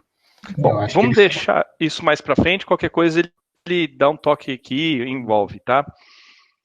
O Denis só um parêntese aqui, uma coisa é certa, né? Quando a gente está num ambiente onde tem mudança, né? Então a contratação de fato, né, interfere bastante nisso, né? A gente tem que saber que vai ter mudança, né? Então tem que ter uma certa flexibilidade. Uma das possibilidades é fazer por time material, né? Que justamente deixa a equipe, né, livre para estar fazendo as mudanças possíveis. Mas é uma das possibilidades. Até vi no chat aqui que o Laurentino confirmou, né? Então, só um detalhe sobre isso é que, assim, não existe uma receita de bolo, né? Você tem, que a gente já viu, né? Você tem, às vezes, consultorias trabalhando, né? E que se comprometem com o cliente determinado valor em preço fixo. E você quer trabalhar em modelo ágil. São coisas, às vezes, incompatíveis, né? Quer dizer, na verdade, a organização, desde o formato de contratação, isso tem influência, sim, com relação à facilidade ou não que você vai ter com lidar com mudança. Porque se de fato seu contrato não comporta, isso vai gerar um maior problema. Então, a gente tem essa ideia de trazer desde a concepção para você não receber uma caixa pronta, né? Aquele negócio que cai no seu colo, já está com preço fechado, e aí, meu amigo, se vira aí nos 30, né? Então, como esse grupo, inclusive o líder da iniciativa, participa desde a concepção, porque se, por exemplo, você está tratando junto de um cliente, uma solução, então isso vem desde lá, né? Então a ideia é que o contrato reflita o grau de mudança e o quanto a organização está disposta a mudar ao longo do tempo, né? Legal. Eu acho que isso vem muito aderente à pergunta do Denis, que acho que você respondeu quase na sua totalidade, tá? E fala assim, ó, no caso de ser um desenvolvimento terceirizado, esse contrato deverá ser com preço estimado ao invés do preço global, ou preço fixo, devido à constante mudança Perfeito. do escopo, a mudança do escopo, né? Então, assim, uma coisa que ele fala assim, nesse caso, como controlar os riscos de impacto na viabilidade econômica do projeto? É no amadurecimento que a gente vai fazer isso, né? Então, na parte de risco, né? Na concepção a gente já vem falando sobre isso, né?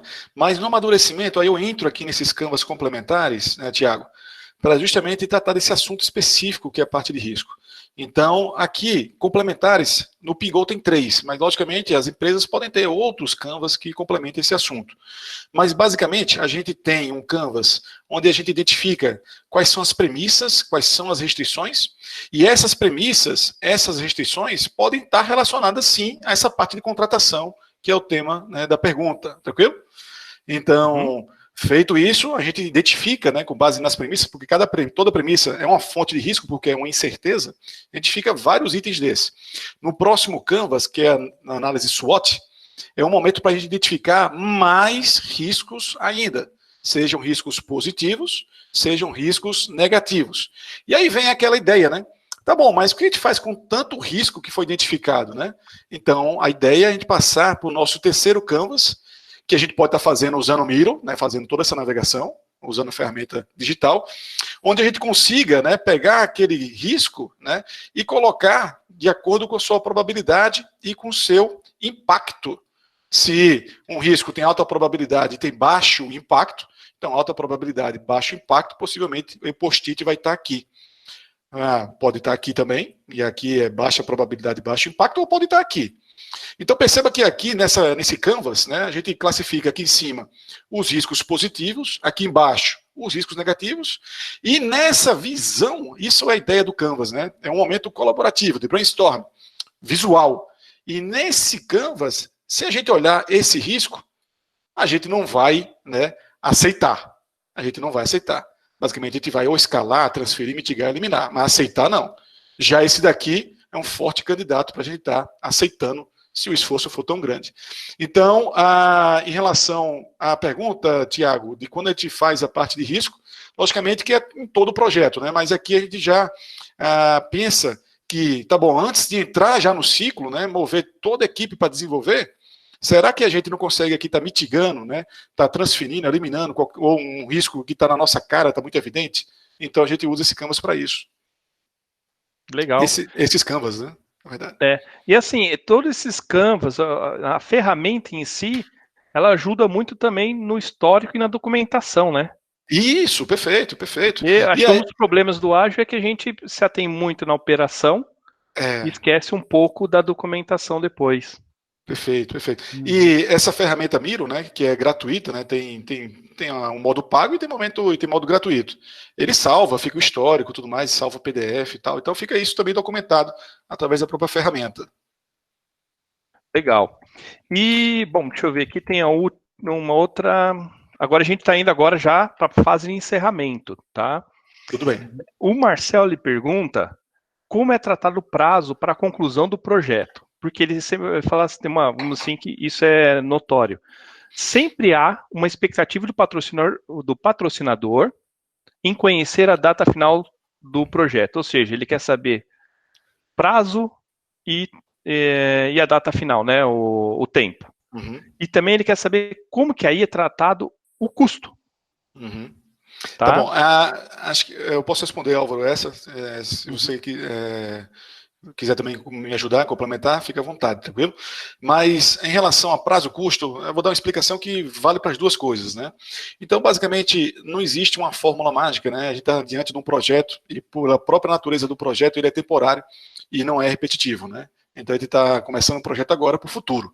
Então a gente vai ter aí vários acontecimentos, inclusive o que está passando agora, que é o Covid, né, que vão sim influenciar, né, a data final do nosso projeto. Então, nesse cenário onde não é preditivo, onde vai ter mudanças, a gente começa a pensar na parte de prazo já aqui, né, no comecinho, lá na concepção. Quando a gente, exemplo, né, vou abrir aqui o Canvas, né, do Project Value, a gente tem aqui, basicamente, em alto nível, né, as principais entregas, mas, depois disso, a gente vai colocar aqui no nosso roadmap, basicamente, quando essas entregas vão estar acontecendo, e tendo já, por uma estimativa análoga, por analogia, por uma certa comparação, uma certa previsibilidade que essa entrega aqui vai demorar, vamos supor, 2 meses, essa vai demorar 1 mês, e assim a gente vai estar fazendo. Seja parte de cronograma, através desse roadmap, ou até mesmo a parte de custos do projeto. Então perceba que isso daqui é importante para a gente ter o quê? Uma noção de quanto tempo o projeto vai levar. Até mesmo, isso é importante, para que a administração fale go ou no go. Isso é fato. Exatamente, você não dá para chegar lá, né, e falar, ó, administração, né, temos aqui uma ideia fabulosa, vamos fazer, mas o cara vai perguntar do outro lado, né, tá bom, quanto é que vai custar isso? Quanto tempo vai levar isso? Então tem que ter essas informações. Agora tem que ter nesse nível de, olha, estamos num projeto onde vai ter mudança, projeto híbrido, daqui para frente, para o futuro, por analogia, chegamos nesses números aqui. Mas isso não é sacramentado, não está escrito em pedra. O que vai acontecer é que a gente vai estar evoluindo aqui as entregas, vai amadurecer, vai montar o cronograma, e esse cronograma pode dizer, e até mesmo o orçamento pode dizer que a gente está no caminho certo ou não. Então, né, nesse momento que a gente vê que não está no caminho certo, pode até ter uma rediscussão até mesmo desse projeto. Então a gente voltaria para cá. Beleza.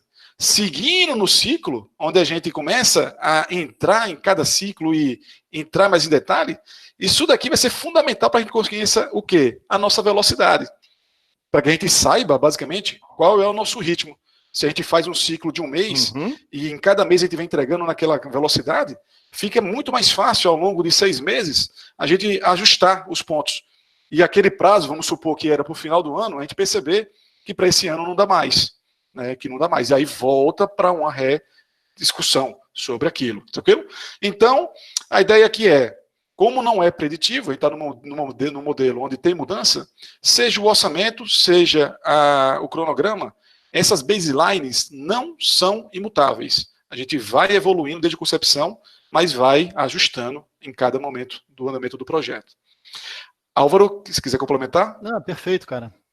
Maravilhoso. Aí esse é o conceito do cone de incerteza, né? Que também vem, ou seja, quanto menos informação a gente tem, mais variabilidade a gente tem.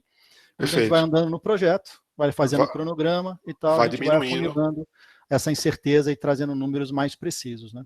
Ótimo, isso mesmo. Legal. Tiago? Tá aí? Tiago? Será que ele caiu? Deixa eu dar uma olhada aqui. Acho que eu tinha visto que ele saiu da reunião. Sério? Será que caiu? Ele ficou um outro dele aqui. Bom, deixa eu conduzir aqui, então. Pode continuar, Thales, voltei. Voltou? Eu ia pegar aqui e fazer alguma pergunta. Vamos lá. Não, tem muitas ainda. Tem muitas. Tem as suas. Deixa eu ver aqui, ó.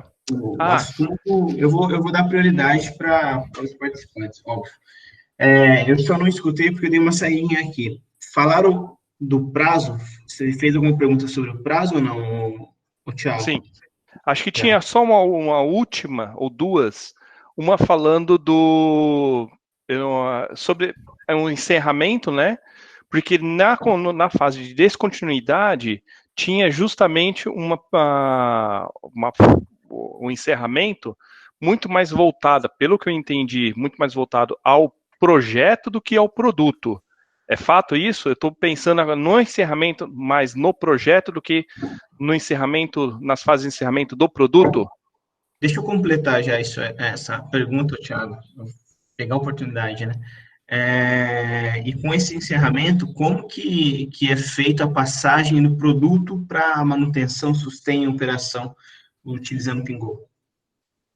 Álvaro? Perfeito, cara. É muito interessante a pergunta, viu, Thales e Thiago. Quando a gente desenhou, inclusive, o Canvas de continuidade, a gente não pensou em projeto inicialmente, a gente pensou em produto. Por quê? Porque a ideia é que você tem ao longo do tempo, né, a construção de um produto, e esse produto vai ter uma descontinuidade que seria, por exemplo, né, eu estou usando o Windows, né?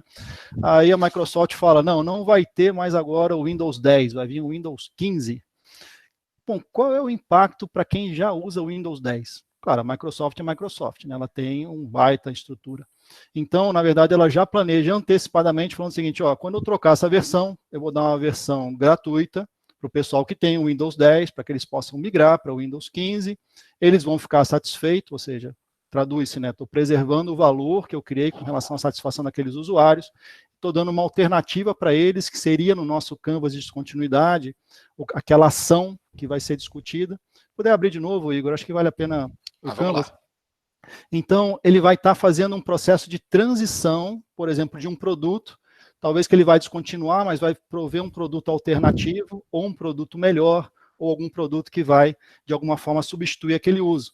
Pode ser, inclusive, por exemplo, no nosso caso, né, a gente tem colaboradores, eles estão utilizando um determinado procedimento.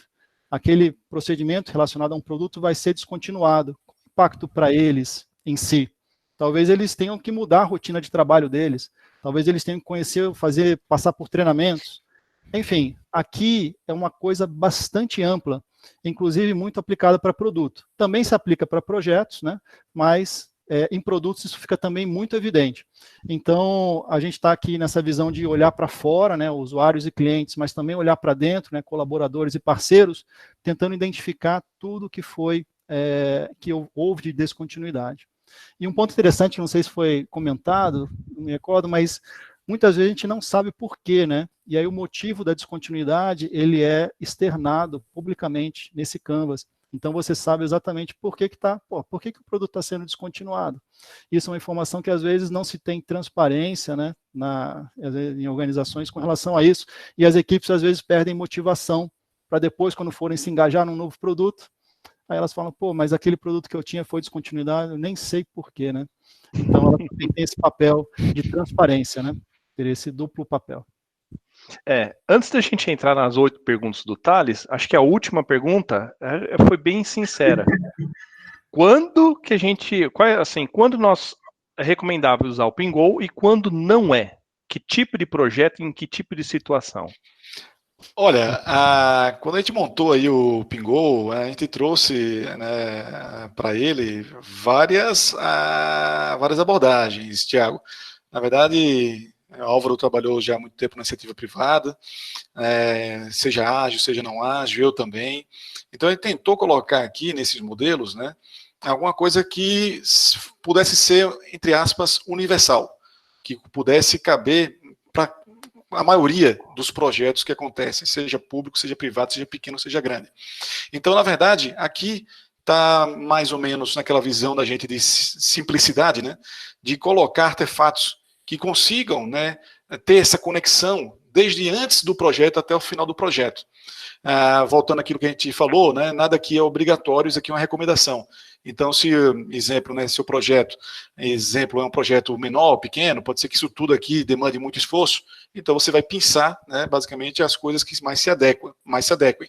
Ou se seu projeto, basicamente, vamos supor, na sua empresa, você usa Safe, né, um Scrum escalado, né, então acoplar isso junto ao Safe, total, né, a possibilidade. Então, ele tentou colocar no modelo, né, uma forma que, basicamente, a gente consiga tirar, colocar e adaptar de acordo com a necessidade de cada um. Então, não dá para dizer, isso daqui é só usado para o projeto dessa característica. Na verdade, a gente tenta ser, assim, simples e genérico o suficiente para tentar encaixar em qualquer tipo de projeto. Legal. Bom, agora sim. Vai você agora, né, meu? Eu já vou emendar junto aí, porque tinha uma pergunta que é bem correlacionada a essa, tá? Com o Pingo, qual case de sucesso aí que vocês já tiveram? Não precisa entrar no detalhe do projeto, nem expor qualquer projeto. Bom, aí fica a critério de vocês, tá? Mas tem como contar aí para nós um case de sucesso? E se o Pingo, aí já emendando a pergunta, ele só é para a área de software, sistemas, ou ele se estende aí para outra área, e se puder falar de um case também de outra área? Álvaro, quer falar ou que eu falo? Não, perfeito. Assim, a parte do Pingo, vamos começar primeiro pelo case. É um modelo super novo, né? A gente está falando aí que ele foi para o ar, né? Inclusive com o site, há uns 2 meses, talvez, Igor? Isso, 2 de março. 2 de março. Isso. Então, na verdade, o que a gente tem, Thales, é uma recepção muito boa, né, dos colegas que viram o modelo, fez sentido para eles, né?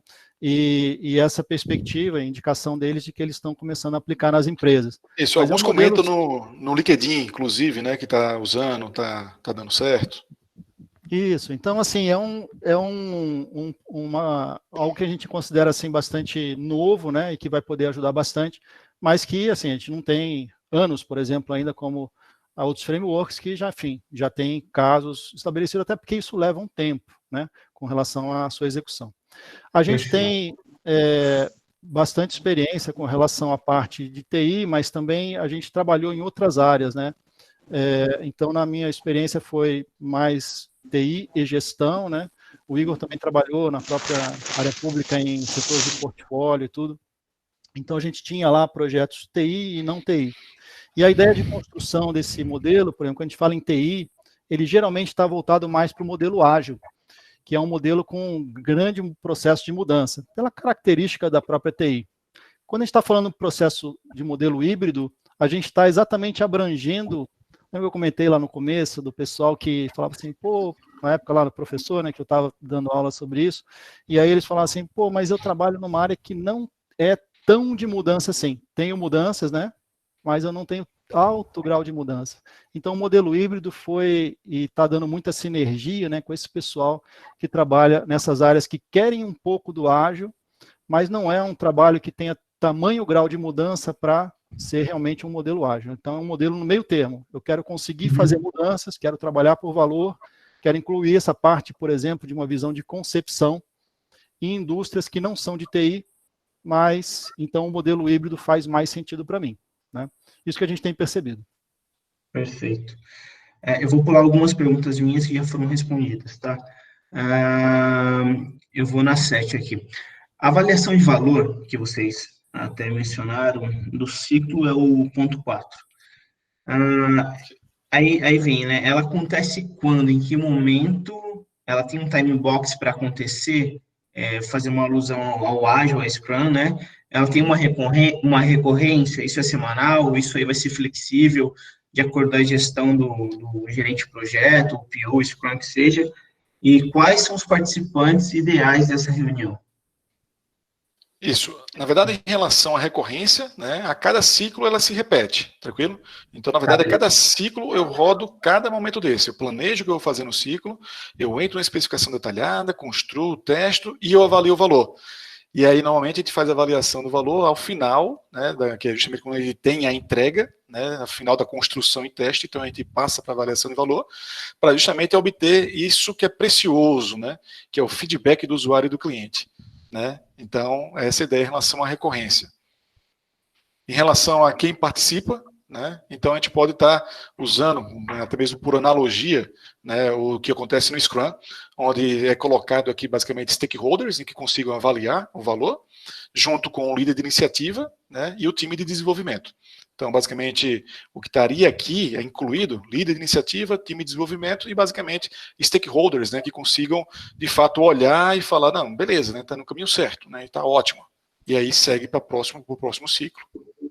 Até uma recomendação, complementando aí, essa parte da avaliação de valor, quando você tem uma entrega que vai para o usuário, a gente recomenda muito que o usuário participe. Mas pode ser que no seu processo é isso, né? Você está desenvolvendo e você não tem uma entrega ainda que você possa colocar alguma coisa na mão dele. E aí esse público, né, dos stakeholders e tal, ele também é muito importante para isso. Muito similar aos conceitos que a gente tem no Scrum, né, em termos da avaliação de valor do produto. Ô, Álvaro, esse ciclo que você acabou de falar, 2 perguntas aí. Ele é muito parecido com o DevOps, né? Tem, porque a ideia é que você consiga, imagina que isso fosse num modelo cascata, né? O ciclo em si. Ou seja, você se comprometeria num processo de longo prazo, com uma entrega única ao final de alto risco do não gerar valor, né? Então, na ideia de fazer ciclos, é isso de você trabalhar num modelo que não é tanto assim dinâmico quanto um ágil, mas que você tem algumas etapas em que você consegue fazer validações periódicas. Com isso, você, na verdade, está diminuindo o risco do seu projeto, do desenvolvimento do seu produto, né? E a gente entende que essa avaliação de valor é sempre um rumo, né? Estou andando na direção certa, né? E aí o usuário vai te dando aquela dica no ouvido, né? Falando, ó, é por aí, é por aí. Ou às vezes até te dá um insight que você fala assim, cara, isso vai mudar o meu cronograma agora porque surgiu uma coisa tão mais interessante para eu fazer nos próximos ciclos que eu não tinha visto antes, que agora eu vou atacar por essa direção. Então, E aí é mudança de novo, né? Gestão da mudança de novo. Isso, às vezes mudança pela oportunidade, eu vou estar fazendo coisas ainda melhor, né, que eu não tinha previsto antes. E o líder do programa, nesse ciclo, ele não participa? Principalmente no release lá? Perfeito. O líder de programa participa em muitos momentos, né? A gente só não colocou tudo pela questão da simplicidade, né? Mas nos textos também explicativos no site a gente indica isso. O líder de programa ele tem um papel fundamental de conseguir acompanhar os produtos que estão no hall do programa dele de forma bem próxima. Por quê? Porque ele consegue exatamente não só ver algum desvio, né, o impacto, principalmente em outro produto, mas principalmente ele consegue, às vezes, identificar oportunidades de quem está lá no chão, não consegue ver, ele precisa estar um pouco mais acima, né? Ele fala, pô, mas isso aqui que esse produto está fazendo, o outro produto poderia se beneficiar também. Olha só que interessante. E aí ele aproxima os dois líderes de iniciativa, né? Bota eles para conversar, e aí eles geram valor no desenvolvimento, só pelo fato dele ter essa visão mais de floresta, né? E não de árvore. Gostei do termo. Gostei também. Vou usar isso. Legal, vamos colocar aí no Pingou. Thales, é com você. Tá, agora o último de curiosidade mesmo. O termo Fail Fast, o Pingou, ele tem alguma inspiração aí no Fast Work do Eric Ries ou não? Tem nada a ver com Startup Shooter?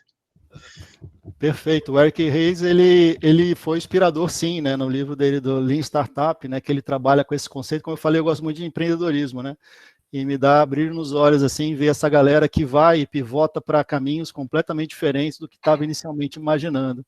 Então, o Eric, ele trabalha muito esse conceito, né, de você poder fazer o mais rapidamente a validação da sua ideia com os usuários, para que você possa validar ou, enfim, mudar de rumo o mais cedo possível. Então, essa foi a inspiração da fase de concepção, né, de você conseguir fazer esses contatos com o usuário, fazer um processo, detalhamento, que é quase como um modelo de startup no início, né? E aí depois você fixou um rumo, né, que parece certeiro, aí você vai um pouco mais em frente, gastando mais recursos. Legal. Obrigado pelas respostas aí. Aí, Thiago, contigo, só vou falar o seguinte, que o Daniel, que é do Branch aqui do Vale, já teve aula aí com você, Igor. Opa. E os dois, tanto o Daniel quanto o Thiago, me pingando aqui, falando assim, você gostou do Pingou, né? Você gostou do Pingou? Eu falei, gostei, só estou esperando a hora para eu conseguir cadastrar aqui com algo para o curso, porque, olha, eu amei. Legal, que bom, cara. A gente fica muito feliz, né? Nossa grande ideia é essa, né? Estar contribuindo para toda a comunidade, né? Eu acho que, né, a partir do momento que a gente tem um modelo mais simples, né, de que a gente consiga navegar, ver como é que as coisas funcionam, acho que a gente acaba entregando projetos com maior valor, né? E acho que o momento agora de a gente repensar é o momento, né, do Covid, é o momento de a gente repensar como é que a gente está fazendo a própria gestão de projetos, né? Então, que bom que vocês gostaram, a gente fica muito feliz. Né, em relação ao curso, eu vou até pegar agora um gancho seu, se vocês me permitem, tranquilo? A gente aqui em cima, né, tem uma aba de curso, né? Então, aqui vocês vão ver o primeiro curso que está disponível, que é o chamado Pingou Foundations, né? Nesse curso, né, a gente tem aqui basicamente, né, uma introdução, o que vai aprender, né, estamos aqui, eu e o Álvaro, né, para tratar desse assunto. Na verdade, é para aprofundar cada item desse, seja modelo híbrido, seja modelo ágil. Né? Os cursos valem PDUs, esse curso vale PDUs, 6 PDUs. Né? Aqui tem mais informações sobre ele, até mesmo alguns trechos. O público que se adequa a esse curso é basicamente gerente de produto, líder de projetos, stakeholders, pessoas desse mundo que a gente está vivendo de projetos. Né? Aqui fala um pouquinho sobre, né, a razão do curso, temos aqui alguns conteúdos, né, que são colocados, e, por fim, né, eu queria, então, né, basicamente, dar a novidade para vocês. Eu falei que hoje a gente teria surpresa, né? Temos duas surpresas, né? A primeira surpresa, né, é basicamente um cupom especial, né, para você que está aí atrás da tela agora, tranquilo? Você que está participando desse momento aí, muito bacana, né, do PMI São Paulo. Então, basicamente, tem um cupom com 25% de desconto, né, até amanhã, 8/5, até sexta-feira amanhã. Basta você entrar lá na parte de curso e colocar PMI SP25. É esse o cupom que vai justamente dar 25% de desconto, tranquilo? Então, essa é a primeira novidade. A segunda novidade, a segunda surpresa, né, é justamente depois do nosso agradecimento que a gente vai falar para você. Agora é só abrir um pouquinho parênteses, né, para justamente agradecer, primeiramente, Álvaro, ao PMI São Paulo, né, porque basicamente eu entrei aqui, teve um problema inicialmente aqui do som, mas quando eu entrei, já entrei rápido, né, e nem tive a oportunidade de agradecer. Mas, olha, né, eu fico muito feliz, né, com o que vocês estão fazendo para justamente ter vários eventos do mundo de projeto de modo gratuito, de modo aberto, até mesmo para quem não é associado. Então, se a gente estiver olhando aí todo o calendário, né, de eventos, são eventos importantíssimos e que a gente tem que tomar proveito, pessoal, nesse momento de Covid, né, que a gente está em casa, que a gente está, na verdade, não mais desperdiçando tempo em trânsito, está sobrando, de certa forma, um tempo a mais para estar, né, sempre se atualizando. Eu acho que essa iniciativa de vocês, Tiago, é uma iniciativa brilhante, que desejamos aí muita vida a ela, tranquilo? Então, agradeço também você, né, toda a atenção que você nos deu. Agradeço o Álvaro pela grande parceria, né, tá junto comigo aqui nessa empreitada. E aí vou passar a palavra agora para o Álvaro, para ele estar passando as palavras finais dele. Não, pessoal, também agradeço muito. Eu falei, né, a gente está num momento difícil, né, de muitas incertezas, enfim. Mas eu fico muito feliz, assim, de encontrar uma comunidade, viu, Tiago? Muito feliz do PMI, a conversa que a gente teve, né, de ver as ações que vocês estão fazendo, até às vezes de conversa de bar, né? Antigamente, né, conversa de bar, a gente surgindo ideias para se fazer.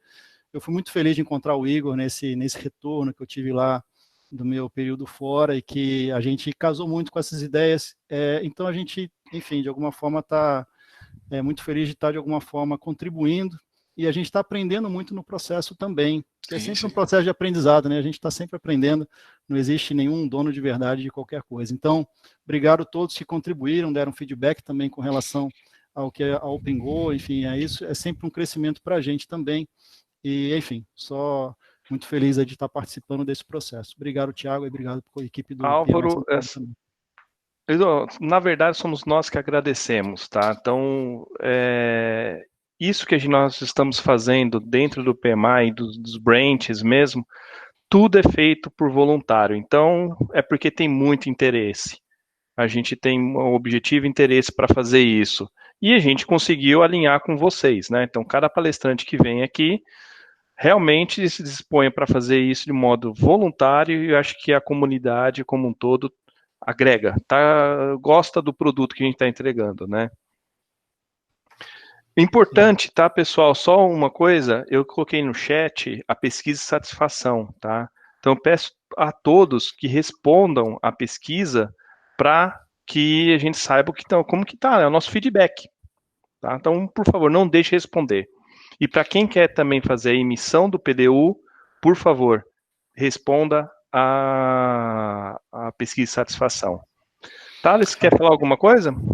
Só completar, os participantes aí, se forem no Vale do Paraíba, que é uma extensão aqui no interior do São Paulo, deixei meu LinkedIn aí, acessem, entrem no perfil, manda mensagem inbox, se quiser voluntariar, ajudar na questão do projeto de cesta básica também, do Covid.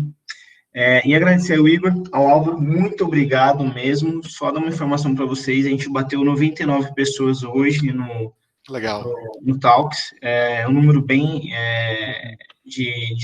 expressante aqui para nós, ainda mais pelo número de inscritos, então a gente bateu 50% dos inscritos hoje, bem bacana e um conteúdo excelente. Muito obrigado. Perfeito, Thales. Thales, segura aí a galera, né? Porque agora eu falei para vocês que a gente tinha, né, a outra surpresa, não é? Exatamente. Quem é aluno meu já conhece, né? O que conhece, né? O Kahoot!! Vamos para o nosso Kahoot final, tranquilo? E atenção, né? Qual é a surpresa, né? O que a gente vai estar fazendo aqui, pessoal, né? Basicamente colocando 4 questões, né, para que você, atrás do computador, né, consiga interagir, consiga dizer qual é a questão mais certa, né, e no menor tempo possível. Então, basicamente, os 3 que ficarão no pódio, os 3 melhores aí, que acertarão o maior número de respostas no menor tempo possível, vão ganhar, né, justamente o quê? Na faixa, o Pingou Foundations, tranquilo? Então, sensacional, não é desconto, é ganhar na faixa. Então, regras do jogo, né? Vamos deixar aqui claro qual é a regra do jogo, né? Primeira coisa, né? Serão 4 perguntas sobre o modelo híbrido do Pingou, que a gente falou aqui, né? Então, se você ficou atento, né? Se você tomou um cafezinho hoje antes e está, né, com o olho aberto, né? Você vai acertar, não tenho dúvida. Próximo, subirá ao pódio quem acertar a maior quantidade de respostas. Tem que ser no menor tempo. Não dá para esperar 1 minuto e você marcar a resposta correta. Sua pontuação vai cair um pouco, tranquilo? Então, no menor tempo possível. Regras. Eu vou colocar aqui, basicamente, o Kahoot. Vai ter um link, vocês vão entrar e vai aparecer lá, ó, nickname, né? Nickname. Nesse nickname, pelo amor de Deus, não coloca apelido, porque se você ganhar, a gente não vai saber quem é. Né? O cara bota lá álcool gel. Eu falei, quem é álcool gel, cara? Lockdown. Eu falei, quem é lockdown? Vai perder o curso. Então você vai fazer o quê? Você vai colocar basicamente o seu nome e para a gente saber que você é você, as iniciais do sobrenome. Exemplo, quando perguntar nickname, você vai colocar o quê? No meu caso, Igor, espaço, PLSC. Tranquilo? Que são as iniciais do meu sobrenome. Pelo amor de Deus, faz isso. Já deixando uma regra clara, apenas o primeiro nome não valerá. O cara botou João, ganhou, e aí lá vem 50 Joãos. Né? Não, não dá. Tem que ter nome e sobrenome. E por fim, os 3 ganhadores devem, aqui está atrás, não consigo ver, devem mandar e-mail. Ainda hoje, para esse endereço aqui, contact@pingou.com. Tranquilo? Então, Igor, ganhou. é só colocar no ocultar aí o pessoal consegue ver. Então, também estava aparecendo aí. Tá bom, não sabia. Então, os 3 ganhadores devem mandar e-mail ainda hoje para esse e-mail aqui, ó, contact. Então, já anota aí, ó, vai anotando você que já está se garantindo, né, que tem confiança aí a 1000, anota aí, porque tô torcendo por você, hein, você vai ganhar. Beleza? Então, vamos aqui entrar no nosso carrotinho que a gente vai fazer, né? Basicamente, vocês vão entrar nesse site aqui, ó, kahoot.it, aí vai aparecer lá na tela, ó, kahoot.it. Vai aparecer essa tela que vai perguntar o PIN. Aí você fala, Igor, qual é o PIN? Agora para achar tá difícil. Achei. O PIN é esse daqui, ó, 3671267. Guilherme G, né? Coloca o sobrenome mais completo. A não ser que você seja só Guilherme G, né? Aí tudo bem.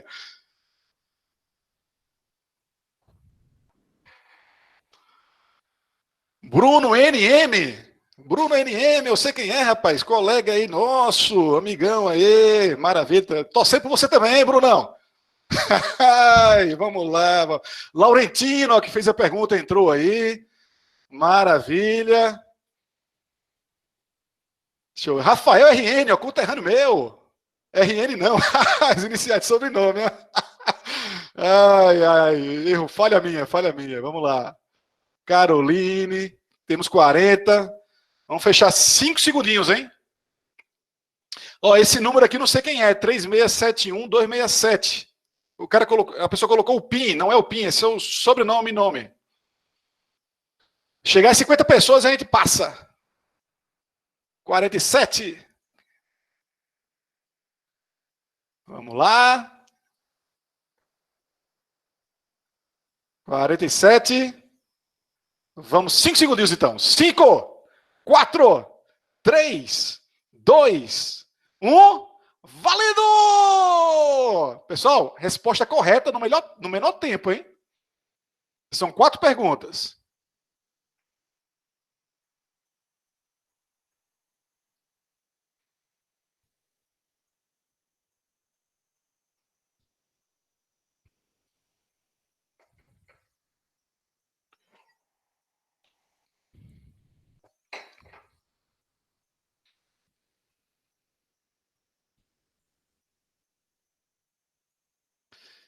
E aí, será que você vai acertar?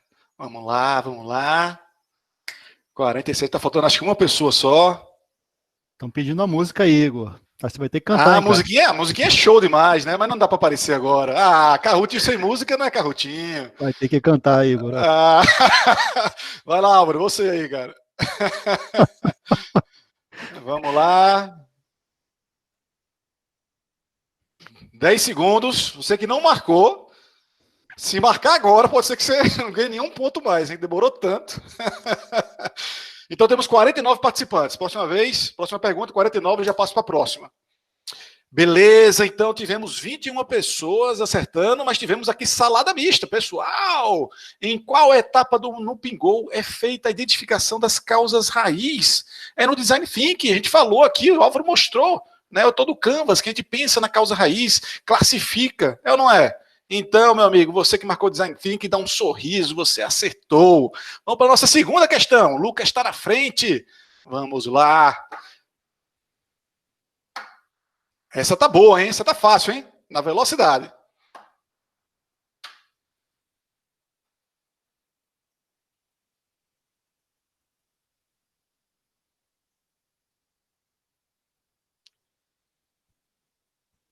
Tem que ler também, viu? Não é só... O cara vai pela cor. Eu gosto do azul, aperta no azul. Não, pô, peraí, né? Tem que ler, tem que ler. Igor, marquei errado, dá para cancelar? Não, dá não. Marcou errado, já era. Vamos lá. Faltam mais 4 pessoas.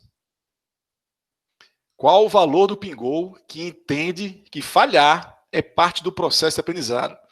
Falamos aqui de 4 valores, né? Fail fast vai justamente nesse sentido, né? Falhar vai acontecer. Isso faz parte também do aprendizado, tranquilo? Não é abrangência, tampouco simplicidade, nem facilidade de uso. Vamos ver aqui se o Lucas continua. Lucas não, entrou agora Giovanni em primeiro lugar. Vamos lá. São 3 melhores, hein? Não são 5, não. São 3.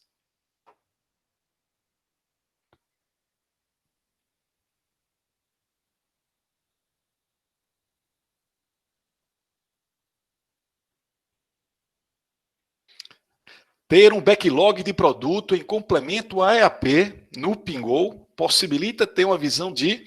Então a gente volta aqui, se lembra, né? Que tinha EAP e tinha de lado da EAP um backlog do produto. E por que então a gente tinha aquele backlog do produto? Qual era a intenção daquilo ali no Pingou, no modelo? Era para ter um roadmap? Era para falar sobre custo? Era para falar sobre tempo? Ou era para falar sobre valor para o usuário? E aí, vamos lá. 45, 46, 10 segundinhos, 8 segundos, 7, 6. Será que o Giovanni vai continuar aí no primeiro lugar, Giovanni? Hein, Giovanni? Vamos lá? Essa não, hein? A maioria não acertou, hein? Muita gente falou aqui roadmap, né? Custo para cliente, tempo de entrega. Não, pessoal, a gente falou justamente do backlog ali atrelado ao EAP para justamente proporcionar essa visão de valor para o usuário, tranquilo? Então, vamos ver como é que está aqui. Agora entra o Tiago. É você, Tiago, que entrou aí também? Vamos lá. Última questão, hein? Última questão agora é decisiva. Decisiva.